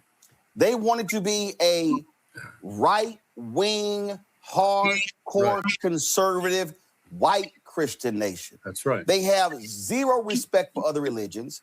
They have zero respect for Black Christians right. who are not right-wingers. Right. They've got zero respect for white Christians who don't buy into the right-wing ideology. And so they want to prostitute Christianity, and it is ideologically driven and not biblically driven. Well, just to underscore that, white evangelicals are very different, as you know, than Black evangelicals. And white Christianity, in those phrases, white Christianity or white evangelical, the operative word is not evangelical or Christianity. The operative word is white. This is a gospel of whiteness. And so it's a heresy. It's an idolatry. It's to speak theologically, this is an idolatry. So that's why our presence at the White House yesterday was so powerful for me and for all of us who were there, because we're saying what you're trying to lift up here, that this is something that is for us theological, about the sovereignty of God. We worship God and God alone, not Caesar. And the word of God is Jesus, as you know. And that teaching, I lifted up at the White House, Jesus' last teaching before he went into Jerusalem, from Matthew 25. And he explains very clearly, as you've done to the hungry and the thirsty, the naked, the prisoner, the sick, and to the stranger. The word in that text, Matthew 25, for stranger literally means immigrant or refugee. As you've done to the stranger, you've done to me. So when President Trump attacks the hungry, the thirsty, the naked, the stranger, the sick, the imprisoned, he's attacking Christ himself. Jesus saying in that text, it was me you're attacking. So Matthew 25, there may be, I'm hoping for a Matthew 25 movement growing all over the country as people step up and go to detention centers and are present with, in solidarity with, in support of immigrants being attacked. And so this could be an opportunity, this false white gospel, to come back to the true and genuine gospel. And that's what a lot of us are working for. But I think in order for that to happen, we've got to have courageous faith leaders who are not right-wing. That's right. And let me be perfectly clear. I am not saying that every conservative preacher is a right-wing ideologue. Right. There are individuals who are conservative, who vote Republican, who that's who they are, but they still preach the gospel. Right. The problem is when you have these ideologically driven individuals who are ideologically driven first and Bible second. And in the case, I played a video, I think it was out of North Carolina, white preacher just going off on that Bible of Trump and Lee Greenwood. He said, don't you ever buy a Bible with the Constitution in it. He said those two documents should not be in it. I mean, he went off on that whole deal, and he was right. You know, and what these people are doing, when I saw them, you know, in terms of how they tried to deify Charlie Kirk as this huge man of Christian faith. Charlie Kirk was talking about an ideologically driven view of white Christian nationalism. Yeah. It's really, you put it well, it's ideology over theology. They're putting their ideology first, their political right-wing ideology first. And it's a theology, it's an ideology of American first, also whiteness first. It's what I call it a false white gospel. And so we have to come back at that, not just politically, but theologically. And so this call that we released just yesterday, call to Christians in this crisis of, it's a crisis of democracy, to be sure, and you speak eloquently about that. It's also a test of faith, And so this is a time to attack that ideological gospel, that America first gospel, that whiteness first gospel, with the genuine gospel of Jesus Christ, who tells us how we treat the most vulnerable, which right now is, in fact, immigrants and people of color across the board. I'm talking to people in Springfield, Ohio, and they're stopping any black person, whether they're Haitian or not. They're after the Haitians, but all black people are fearing being stopped. And so this is a false white gospel. So we have a chance here to correct the situation, but only if we do what you say, if we stand up with courage and take the risk that we're going to have to take. Leadership means courage. It means standing up, speaking up, and being willing to take risks. And I think, let me just be bold here, I've never said this in public before, but faith leaders have got to be willing to put a target on our backs, to speak the words of Jesus, the teachings of Jesus, and put a target on our backs. Because a lot of people in the country, Roland, don't maybe identify so much with Harvard or big law firms or elite universities. But when they come after clergy, if they come after clergy, they come after some of us. I think a lot of people can say, wait a minute, why are they coming after the clergy? But we have to give them something to come after. So courage and risk-taking is going to be central here. And we saw that yesterday at the White House, and you're going to see it all during Lent and all through Holy Week. You're going to see more and more actions based liturgically, not just politically, to speak the truth. Jesus said, you'll know the truth, and the truth will make you free. So the opposite of lies isn't, the opposite of truth isn't just lies, it's captivity. So we've got a captive white Christian group. They're captive to the lies and ideology of Donald Trump. Well, we have to know the truth, and the truth will set us free. You're a journalist, and your vocation's truth-telling. I think, Roland, that's a vocation for clergy as well, in their pulpits, truth-telling. So truth-telling will be how we stand up and show our courage. To that point, when you look at these ICE raids, yes, I'm gonna tell you right now who really has been doing what you just said, put a target on their backs. Catholic priests. Yes. They have been going to hearings. They have been saying, I dare you to snatch them out of our hands. Yes. And in fact, I remember seeing a video of one Catholic priest saying to fellow Catholic priests, we must be prepared to die for this cause. Yes. He Pope said, Leo has been extremely vocal. And I love the fact that the right wing, The right wing loves the Catholic Church's position on abortion, but they hate their position on the death penalty and on undocumented workers.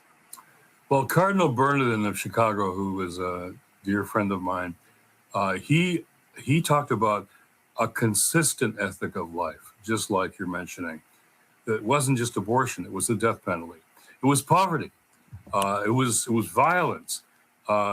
He talked about a consistent ethic of life as a seamless garment. I love that, a seamless garment, tying it all together. So in Chicago, you see Cardinal Kupich and Catholics standing up and having services and going to the streets. So to see Catholics doing this is a great encouragement to me.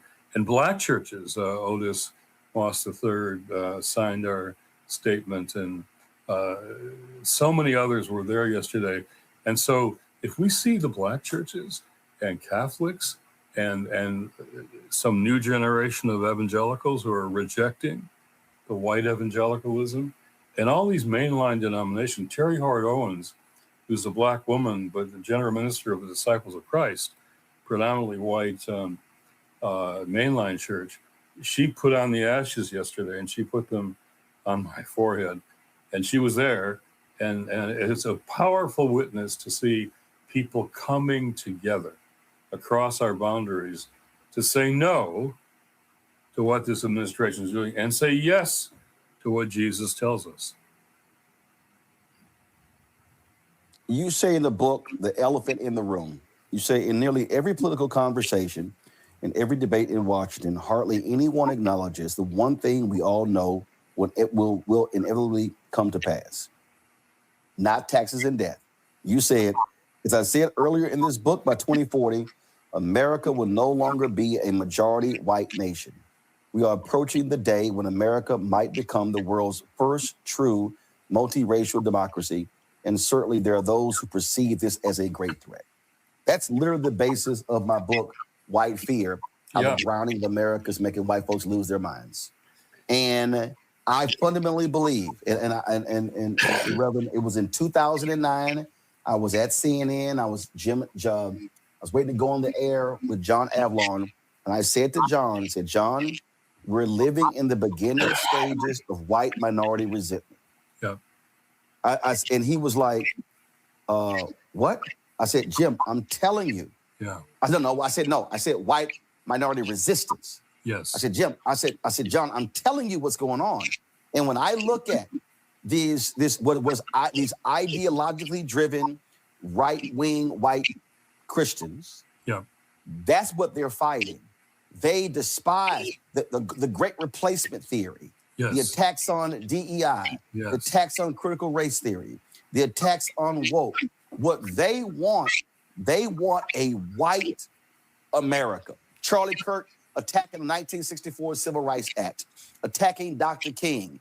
Then you've got this Black dude calling himself a historian, sitting with that idiot Jason Whitlock, trying to say, oh, we're going to deconstruct, and oh, Dr. King was just an absolute communist, and all sorts of stuff. What they want to do is they want, and they really see Donald Trump is their white God. He is their white, small g God. Right. And they respond that way, including a sprinkle of Black folks, Latinos, and others. Yeah. Well, see, what you just said is the heart of the problem. It's not really just immigration they're worried about. It's this change. I'll put it in one sentence. Their strategy is this. They want to prevent our changing demography from changing our democracy. Let me say it again. They want to prevent our changing demography, which you just point out, by 2040, we're no longer a white majority nation. We're a majority of minorities, a majority of minorities. They want to prevent that from happening. They want to prevent our changing demography from changing our democracy. That's at the heart of all this. It isn't about just issues like immigration. They want to change They want to prevent democracy from being changed. So that's where I think what's happening around the country, they're trying to stop, is such a threat to them. It's such a threat. And so this is, we've been having this battle for, as you know, my brother, for a long, long time. And there are still white people out there, and it's Trump's base, who don't want to see changes in democracy come about from our changing demography. And that's the heart of it. So I'm glad you raised that, because that's the moral and spiritual and political heart of Trump's policies. In fact, I'm sitting here. So this guy, Doug Wilson, who Pete Hegseth brought to the Pentagon to pray. Yeah. This is what this man actually has said. The radical abolitionists maintained that slave owning was inherently immoral under any circumstance. Right. But in this matter, the Christians who owned slaves in the South were on firm scriptural ground. May a Christian own slaves even when this makes him a part of a larger pagan system, which is not fully scriptural or perhaps not scriptural at all, provided he owns them in conformity to Christ's laws governing such situations. The Bible is clear that under such conditions, Christians may own slaves. He also writes, on the slavery issue, the drums of war were being beaten by the abolitionists, right, who were in turn driven by a zealous hatred of the word. To the extent that slavery was an issue, the radical abolitionists were in conflict with the teaching of the New Testament. Last one here. When the Confederate States of America surrendered at Appomattox, the last nation of the older order failed. So, because historians like to have set dates on which to hang their hats, we may say the first Christendom died there in 1865. The American South was the last nation of the first Christendom. This is the guy who Peter Hegseth invited. He calls himself a Paleo-Confederate to pray at the Pentagon. Now, here's why I find this to be such a joke. John Brown was a God-fearing, yes, Jesus-loving, Bible theologian. John Brown was hardcore Christian. Yes, he was. Look at his language here. Yeah. Radical abolitionist. Yeah. Zealot behavior.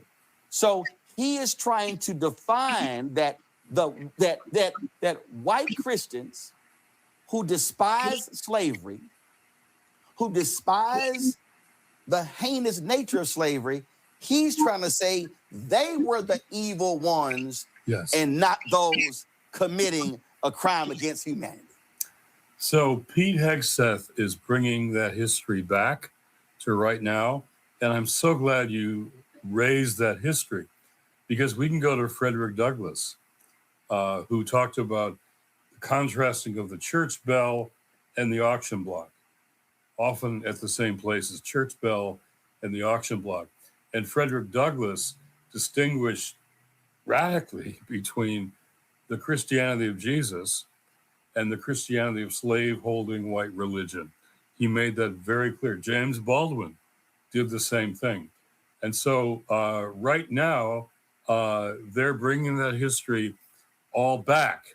And so, and not just Frederick Douglass, because you write, the American churches, of course, were divided over slavery in the Civil War, and white Southern churches tried to use the Bible to justify slavery. But the vanguard of the abolitionist movement was Christian, led by the likes of Frederick Douglass, William Lloyd Garrison, Harriet Tubman, Lydia Maria Child, Thaddeus Stevens, Sojourner Truth, and evangelical revivalists like Charles Finney and the Grimke sisters. These were Christians who said, this is not of God. Well, let's do Charles Finney for a minute. Charles Finney was the leading evangelist in this country for a long time. And I love his altar calls. You and I know what an altar call is, calling people up to commit to Jesus Christ. And literally, Finney was an evangelist, deeply evangelical. and a radical abolitionist, to use your language, at the same time. And he literally, on the stage, he called people to come to Jesus and to commit to abolishing slavery at the same moment. Their conversion was connected to following Jesus and rejecting slavery. So you came to Christ and you committed to abolishing slavery on the stage in the altar call. I love, and you know, he was a white evangelical back in those days, and he made that deep connection. So how do we make that connection today? Like that list of heroes that I describe in the book that you just read. Those are our ancestors, our heroes, our mentors. How do we do that today in practical terms, which will cost us, and we'll have to take some risk? I'm gonna go back to the movie Malcolm X in the book. Yeah. Malcolm X is going, I don't know, Yale, Harvard, Columbia, one of the Ivy League schools. White woman comes up to him and she says, Mr. X, I support what you're doing. How can I help with your people? And in the movie, he says, nothing. And he walks away. In the book, he writes, some say, was it Alex Haley writing? But we'll put it aside. He writes, I wish I would have told her, I don't need your help with my people. Yes. I need you to go back to your people and speak to them, teach them, mobilize, and organize.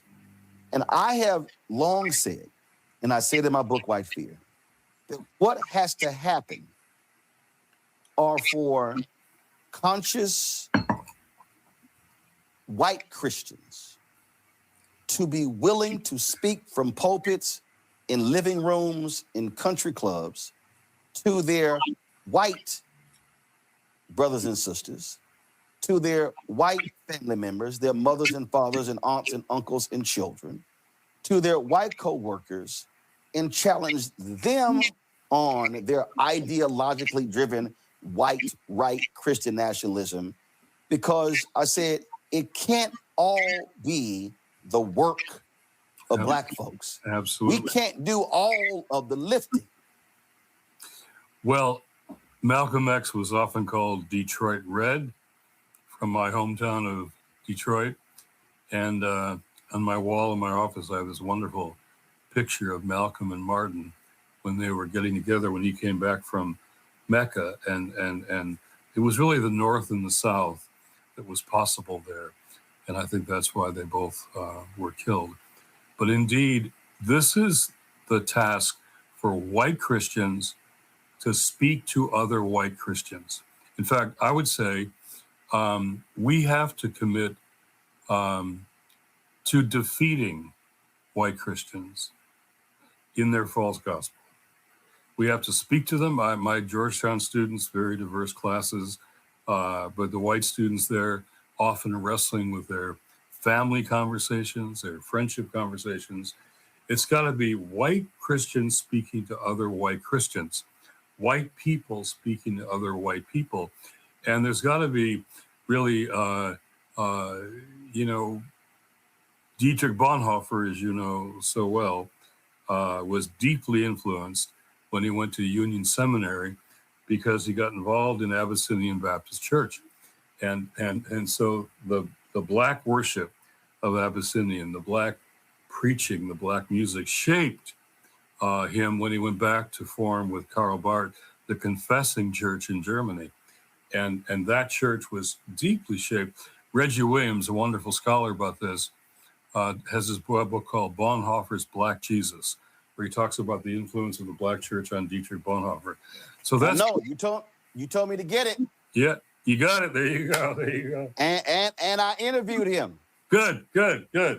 Well, he says it well, and he was at our retreat, our faith leaders retreat, and he and I have been talking about this call, this confession, since last summer, and now it's come to fruition with all these faith leaders signing it. There needs to be a dissent, a real breaking away from white Christians, and you could call Bonhoeffer divisive because he called German Christians away from what was then German Christianity, which was following the Third Reich, was even saluting the Fuhrer in their worship services. And so it's time for white Christians to speak to other white Christians, speak and persuade, but also to stand up against them. And I would say to defeat them politically. I don't mean by violence, but defeat them politically. White Christians have to defeat white Christian nationalists politically. We need to fight their influence and defeat them politically. And so I think it's time for white Christians to stand up to other white Christians. And as you say, in our pulpits, in our Bible study groups, and in the streets, in our community meetings and forums. I always love it when young people can walk past a church and say, well, I don't agree. I don't even know all they believe in their doctrines, or I don't know that I believe everything they believe in there.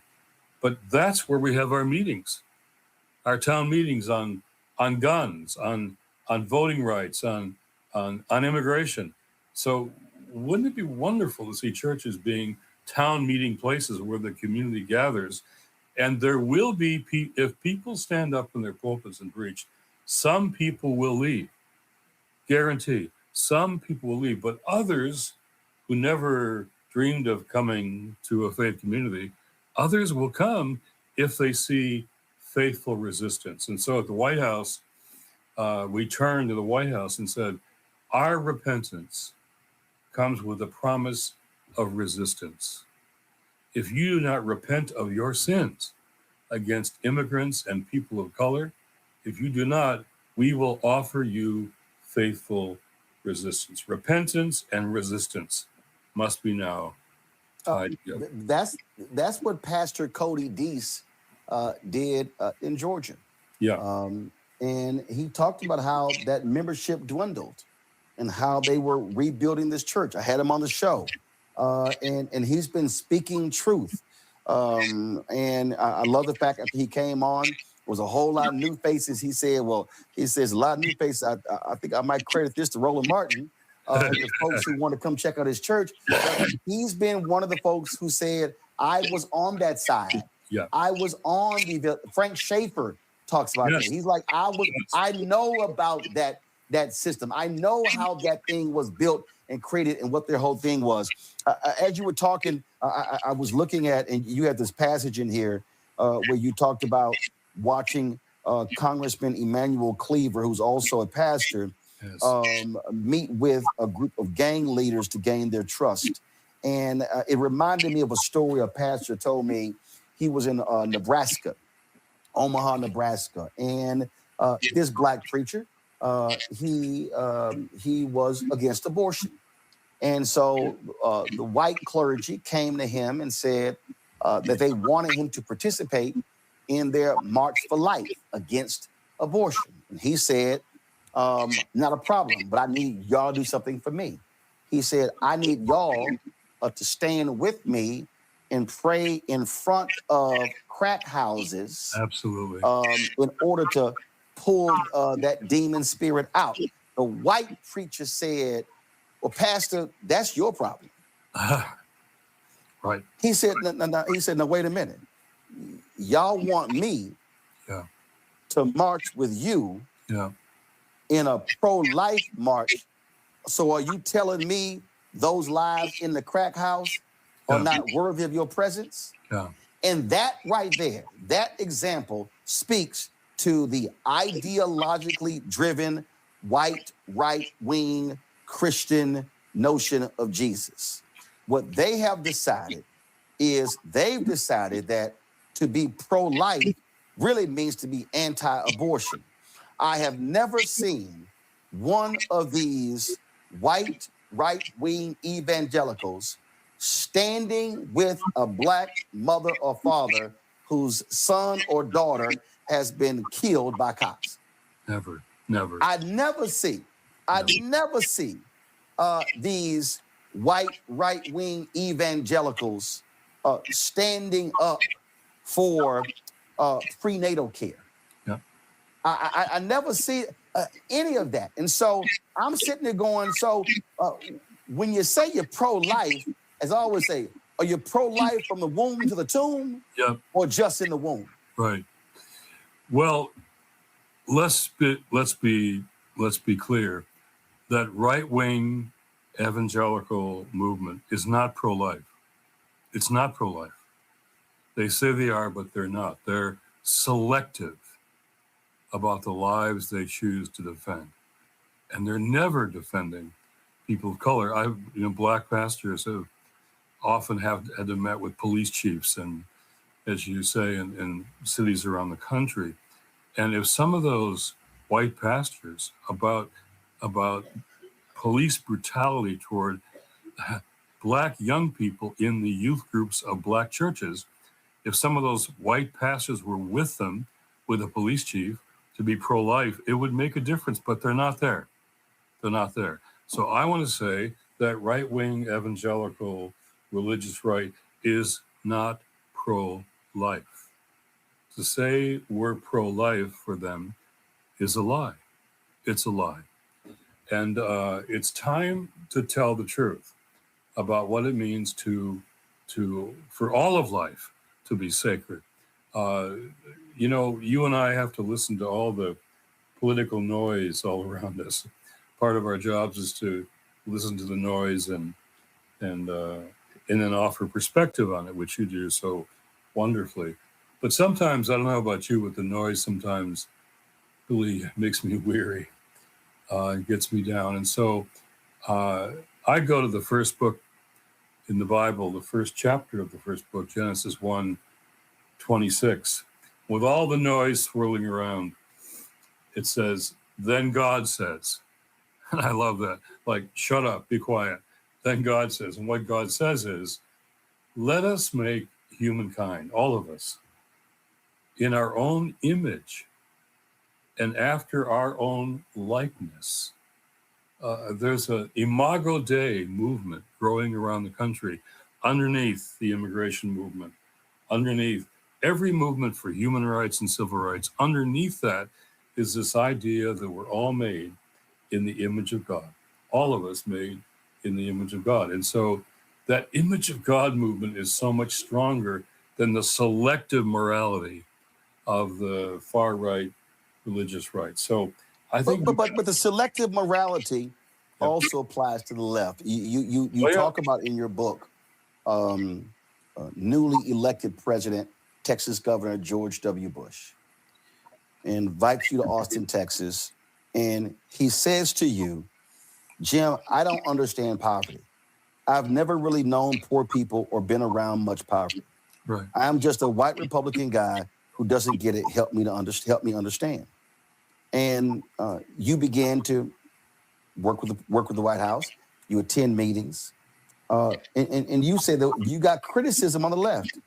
You said, but faith in poverty and what it might mean to love our neighbors were being raised up. Yeah. You pulled out of those meetings when he invaded Iraq. Yeah. But then you also said that you supported, and I've said to people, I dare say the greatest accomplishment of the 8 years of President George W. Bush was his PEPFAR plan. Absolutely. Dealt with HIV/AIDS. And guess what? This so-called Christian administration. Yes. This so-called administration has gutted that program, and the same ideologically driven white right-wing Christian evangelicals have said nothing.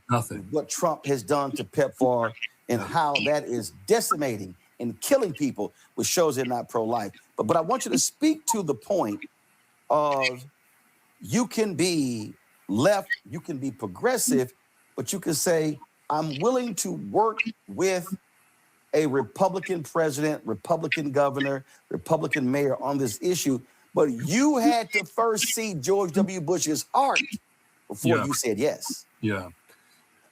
I think we've got to not go left, not go right, but go deeper. What does it mean to go deeper? When he came up to me in that meeting, there was a genuineness, humility. There was I don't understand this. Help me understand this. And so I, he said, how do I understand? I said, well, you've got to listen, be with people who are poor. He said, I don't have any poor people in my life except servants. I said, no, well, you've got to listen to people who are poor and those who work with people who are poor. And he was listening to that. And that's why I kept meeting with him and the others in the White House until they invaded Iraq. But it was genuine. It was genuine. So how do we now reach out to people?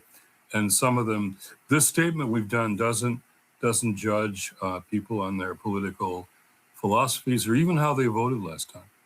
But now it's got to be what we're going to do right now. And I think life is on the line, choosing life. What will we choose this day? And I think there's an opportunity here. You will be maybe struck as I was by one of my students in the class who said, Professor, what's that quote about the guy that said, first they came for other people and then they came for me? And it was Martin Niemöller from the 1930s, who was in the German church. And he said, first they came for the trade unionists, but I wasn't a trade unionist, so I didn't speak up. Then they came for the socialists, but I wasn't a socialist, so I didn't speak up. Then they came for the Jews, but I wasn't a Jew, so I didn't speak up. And then when they came for me, there was no one left to speak up. I asked my students, this is contemporary Georgetown students, how many had heard that quote? And half the class raised their hand. So that wonderful, quote, poem by Martin Niemöller is coming back to us now. How do we stand up and make sure that we're not remaining silent? So I think, when they you gave terrible examples of PEPFAR, but when they destroyed USAID, that just killed people, starved people. I had a friend who was at one of those clinics in sub-Saharan Africa, a development worker, when this decision was made to slash and cut USAID, and pregnant women with babies were thanking him for all the support they got from USAID, and he knew that was about to end and their babies were going to die. And so slashing USAID is not just a Doge thing or a political thing. It's a spiritual thing. It's a violation of the gospel. And the more we speak like that, I think the better. One of the things that I get all the time when I travel around the country and that I hear, it's always, I want to do something, but I have no idea where to start. Yeah. What do you say to the white preacher, the white congregant? What do you say to anybody, Latino, Asian American, whoever, who's like, okay, I don't like what I'm seeing, but I don't know where to start? What do you tell them? Well, that's the big question. Our Dr. King's last book really says it well. The title of it is Where Do We Go From Here? That's so contemporary right now. And so I said yesterday at this White House vigil that when things come on the media, the latest dangerous thing that Trump has done or suggested or promised, things come out in the media, we don't see Republicans standing up in the Congress. I often don't see Democrats being courageous enough and standing up. The executive branch is taking over. Congress is forfeiting its role. And the courts, the lower courts, are really trying to do some good work and are doing some good work. But the Supreme Court, time and time again, has supported Donald Trump. So that leaves it on civil society, all of us. King had the year of the White House. We don't have the year of the White House and the Congress and the courts. But in civil society, that's all of us, the rest of us, including faith communities. So no matter what they do, I said at the White House, no matter what they do over there, We have the choice to act on our faith in little ways, small ways, and in controversial ways. No one can prevent us from acting on our faith. And that's why Lent is so important for the launching of this statement, which I'm sure you'll share with your all your listeners. How could Lent be a reflection time? We're fasting and praying. And I think if we respond with our faith in the places where we can, in those conversations, in those pulpits, in those Bibles, in those small groups, in our communities. The new King's March, I think, is the day before Palm Sunday. What if we all carried palms that we're going to have for Palm Sunday to the King's March?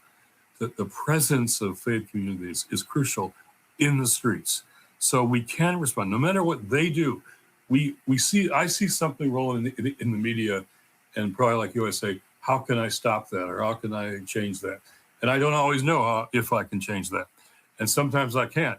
But on my wall are all these heroes of faith of mine. There's Malcolm and Martin and Steve Biko and Nelson Mandela and Desmond Tutu. My chair at Georgetown's named, it's the Archbishop Desmond Tutu Chair of Faith and Justice. Dorothy Day is here, Thomas Merton. And all the people on my wall, they weren't political winners. Jesus wasn't a political winner. And yet they were faithful. They were faithful. We can't always win. We can't predict or control events, but we can be faithful. The heroes on my wall, my family tree over there that I'm looking at now, tells me that I've got to be faithful. So all of us can say, what does it mean for me in my positionality, where I am? Everybody who's listening here is an influencer, everyone. Whether you're influencing in Congress or the Senate or the House, that doesn't matter. You are an influencer in places where you have influence, where people listen to your families, your kids, your friends, your neighborhood, your church, your congregation, your mosque, your synagogue. And so how can we, each of us, say, what does it mean for me to act on my faith right now, and make that very direct and very practical and even risky? You said earlier we have to put a target on our backs. Yeah. I also often remind people that you cannot claim to love and follow Jesus, but you move in fear. Yes. It doesn't mean that you do stupid stuff. Yeah. And willingly put yourself in danger. But what it also means is that you have to be willing to stand up for something, to fight for something. And it also doesn't mean you say, well, I go to church, and you know what, Pastor Watt, I'll pray. I love when people say, I'm praying for you. I'm praying for you. And I appreciate that. Yeah. I love when people tell me, brother, I'm praying for you. I'm praying for your strength in your show. And I go, I appreciate that. But I also explain to folk, I can't do my show if we broke. Yeah. I need people to support the work. Yeah. I have to pay people. When we travel and covering stories, that stuff costs. It's not a money grab. It's also being real. So I'm always trying to tell folk that we all can serve in different ways, but what we have to be willing to invest something in order to change something. And it's not just paying lip service or just saying, hey, I'm standing with you. I'm standing with you, brother. I'm standing with you. And I'm going, yeah, but a lot of times when somebody says I'm standing with you, when I actually need them to stand with me, they're not around.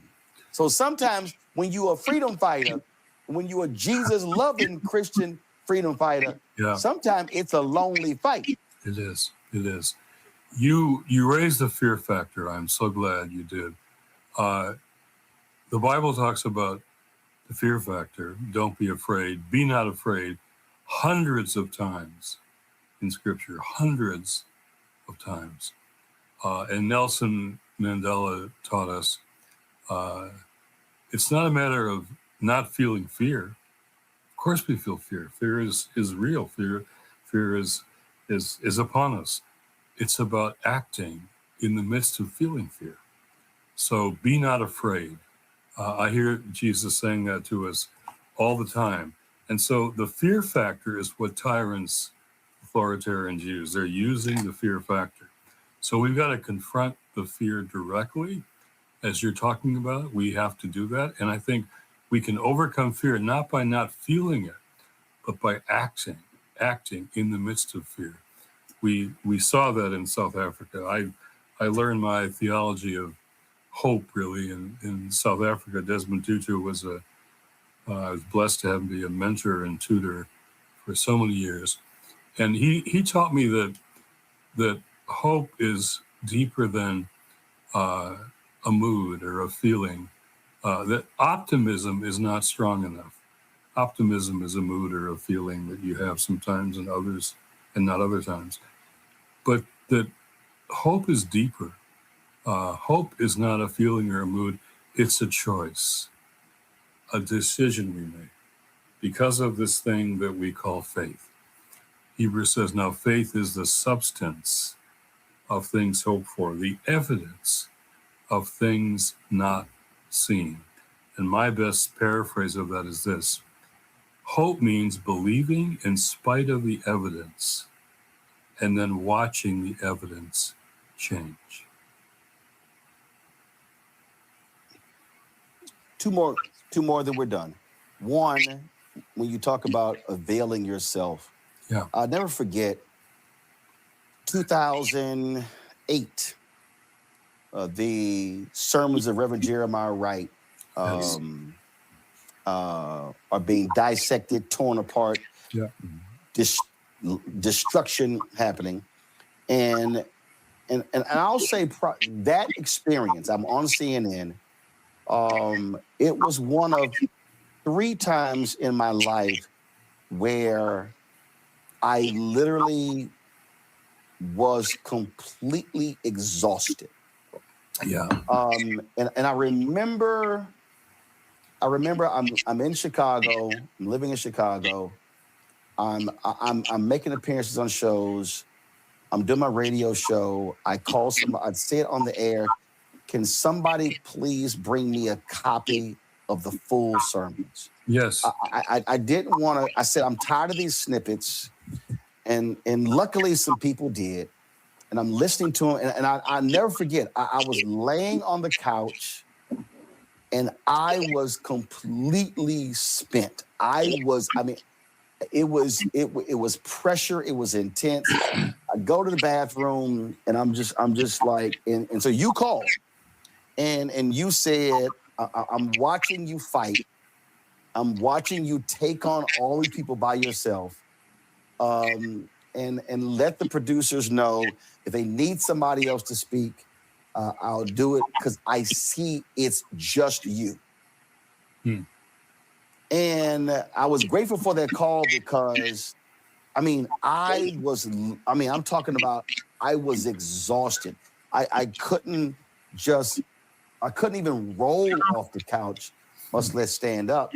And that's the thing. There are times when you are going to be in a spiritual battle and it's actually spiritual warfare. And man, you are hoping somebody's watching, listening, and they call to say, yo, do you need a break? And that's the thing that we also have to. So I appreciate you doing that. And I think people need to understand we have to do that. We can't just let folks stand alone and fight battles all by themselves. Well, we're human, right? We're all human. And I know that feeling of laying on the couch and feeling exhausted. And we're all going to get to that place. We can't, because we're human, resistance needs resilience. Underneath our resistance is our resilience. And so we have to take care of each other. We have to be with each other. We have to not just stand up for each other, but stand alongside each other. Because when we feel alone, that's perhaps the most exhausting thing. But we're not alone. I remember I went on one of those Fox News shows about Jeremiah Wright and one of the idiots who had attacked him. I said, you're an anchor for a big network, right? He said, yes. I said, well, shouldn't you have read the whole speech? You didn't read the speech, you just caricatured it. And he got all mad at me. But we can confront, you confront so powerfully. And yet we're going to, we're going to get tired. We're going to get tired in the weeks and months and years ahead. Trump and his people are trying to undermine the midterm elections. That's what they're really going after. Because all the people on the liberal left side, as you know well, say, oh, look, he's going down in the polls. He's going to lose the midterms. I don't think so. Yeah, I think we can defeat him, but he's going to do everything in his power, everything, including violence, including sending ICE troops and military to polling places. We have to protect these elections. Barbara Williams Skinner and Adam Taylor and I do something called Faiths United to Save Democracy. It's Christian, Jewish, Muslim, and we're training poll chaplains. We trained 1,000 so far. We want to train 5,000 more before the midterm elections, because we're going to have to be present at these polling places, because they're going to try to intimidate people, scare people.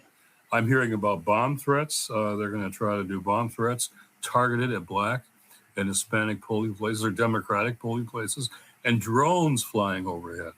Imagine you're waiting in line to vote and there's drones flying overhead. They want to intimidate. So we're going to have to stand up and know that we're not alone. And so laying on the couch, those moments that you have and I have, laying on the couch feeling exhausted, that's when we know, let me put it this way. Peggy Flanagan, who's a lieutenant governor running for Senate now in Minnesota, I'm her adopted dad, she's part of my family. They vacation with us. She's indigenous, highest ranking indigenous woman at a state level in the country, now running for the Senate. We were talking the other day and she said, when I go to Mass, she's deeply Catholic.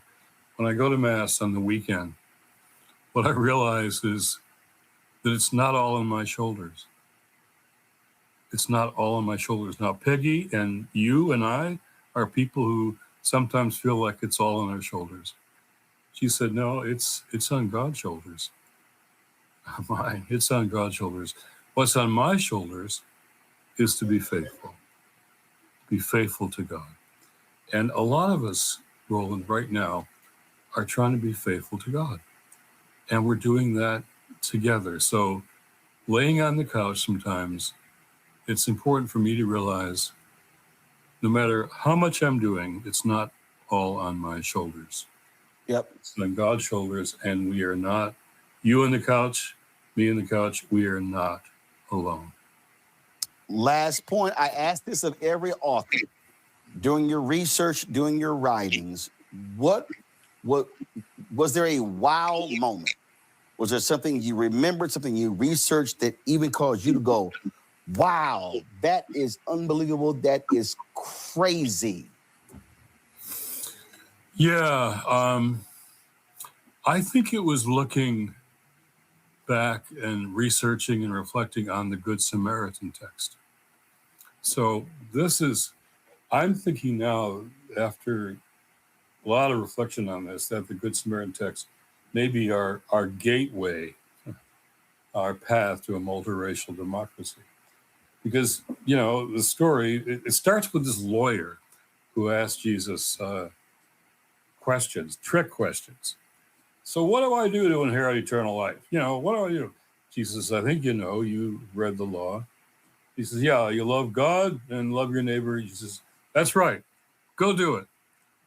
But then he says, yeah, but exactly who is my neighbor? So my research, Roland, has taught me this was a Washington lawyer in the text, because I know that tone of voice. Not who is my neighbor? How can I walk with? But really, who do I have an obligation to?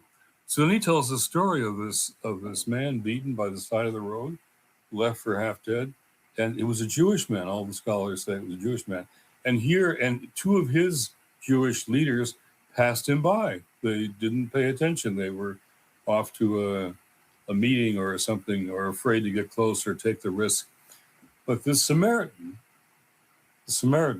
and in the text, it never says good, because Jesus' audience to whom he was speaking didn't believe there were any good Samaritans, just bad ones, dangerous ones, false worshipers, mixed race. And yet the Samaritan, it says, had pity on him, which means compassion. And he stopped and he went over to him and he took his time. He risked, maybe they're in the bushes still, these robbers. He took his time, his energy, inconvenienced himself. And then he began to bind up this man's wounds and put him on his donkey and led him to this inn and said, take care of him. And he stayed there for a while, take care of him with the innkeeper. And he said, he gave him 2 denarii. That's about 2 weeks' wages in those days. So it was some money. And he said, and if it costs more, when I come back, I'll take care of you. So here was one who is being othered. The Samaritan was being othered by Jesus' audience. Here's the other, one who's being othered, helping one who is other to him and who is othering him.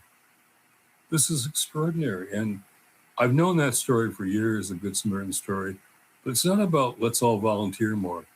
It's about how we get beyond the us and them, how we get beyond the othering. And that story to me is so contemporary, so urgent now, as Dr. King would say, the fierce urgency of now. The Good Samaritan story may be a pathway to our finally achieving multiracial democracy. Folks, the book is called The False White Gospel: Rejecting Christian Nationalism, Reclaiming True Faith, and Refounding Democracy, by Jim Wallace. The foreword is by Eddie Glaude. Jim, always a pleasure to talk to you. Keep speaking truth. Keep standing on that wall. And as I always say, as long as there's breath in my body, I'm going to keep kicking butt. Well, and when we're both on the couch, we know that the other one's paying attention. There you go. I appreciate it, sir. Thanks a lot. Bless you. Do me a favor, and please, if you want to support us via Cash App, use the Stripe QR code. You see it right here. It's also for credit cards, so use that QR code as well. Checks and money order, make it payable to Roland Martin Unfiltered, P.O. Box 57196, Washington, D.C. 2003 7-0196. PayPal is R Martin Unfiltered. Venmo's RM Unfiltered. Zelle, Roland at RolandSMartin.com. Roland at RolandMartinUnfiltered.com. Download the Black Star Network app, Apple phone, Android phone, Apple TV, Android TV, Roku, Amazon Fire TV, Xbox One, Samsung Smart, not Xbox One, Amazon Fire TV, Roku, and Samsung Smart TV. Be sure to, of course, get our Roland Martin Unfiltered swag. Go to shopblackstarnetwork.com, shopblackstarnetwork.com for all of our stuff.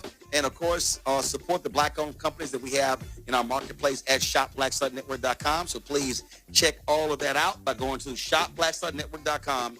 Don't forget, download the app Fanbase. Let's support Fanbase as well.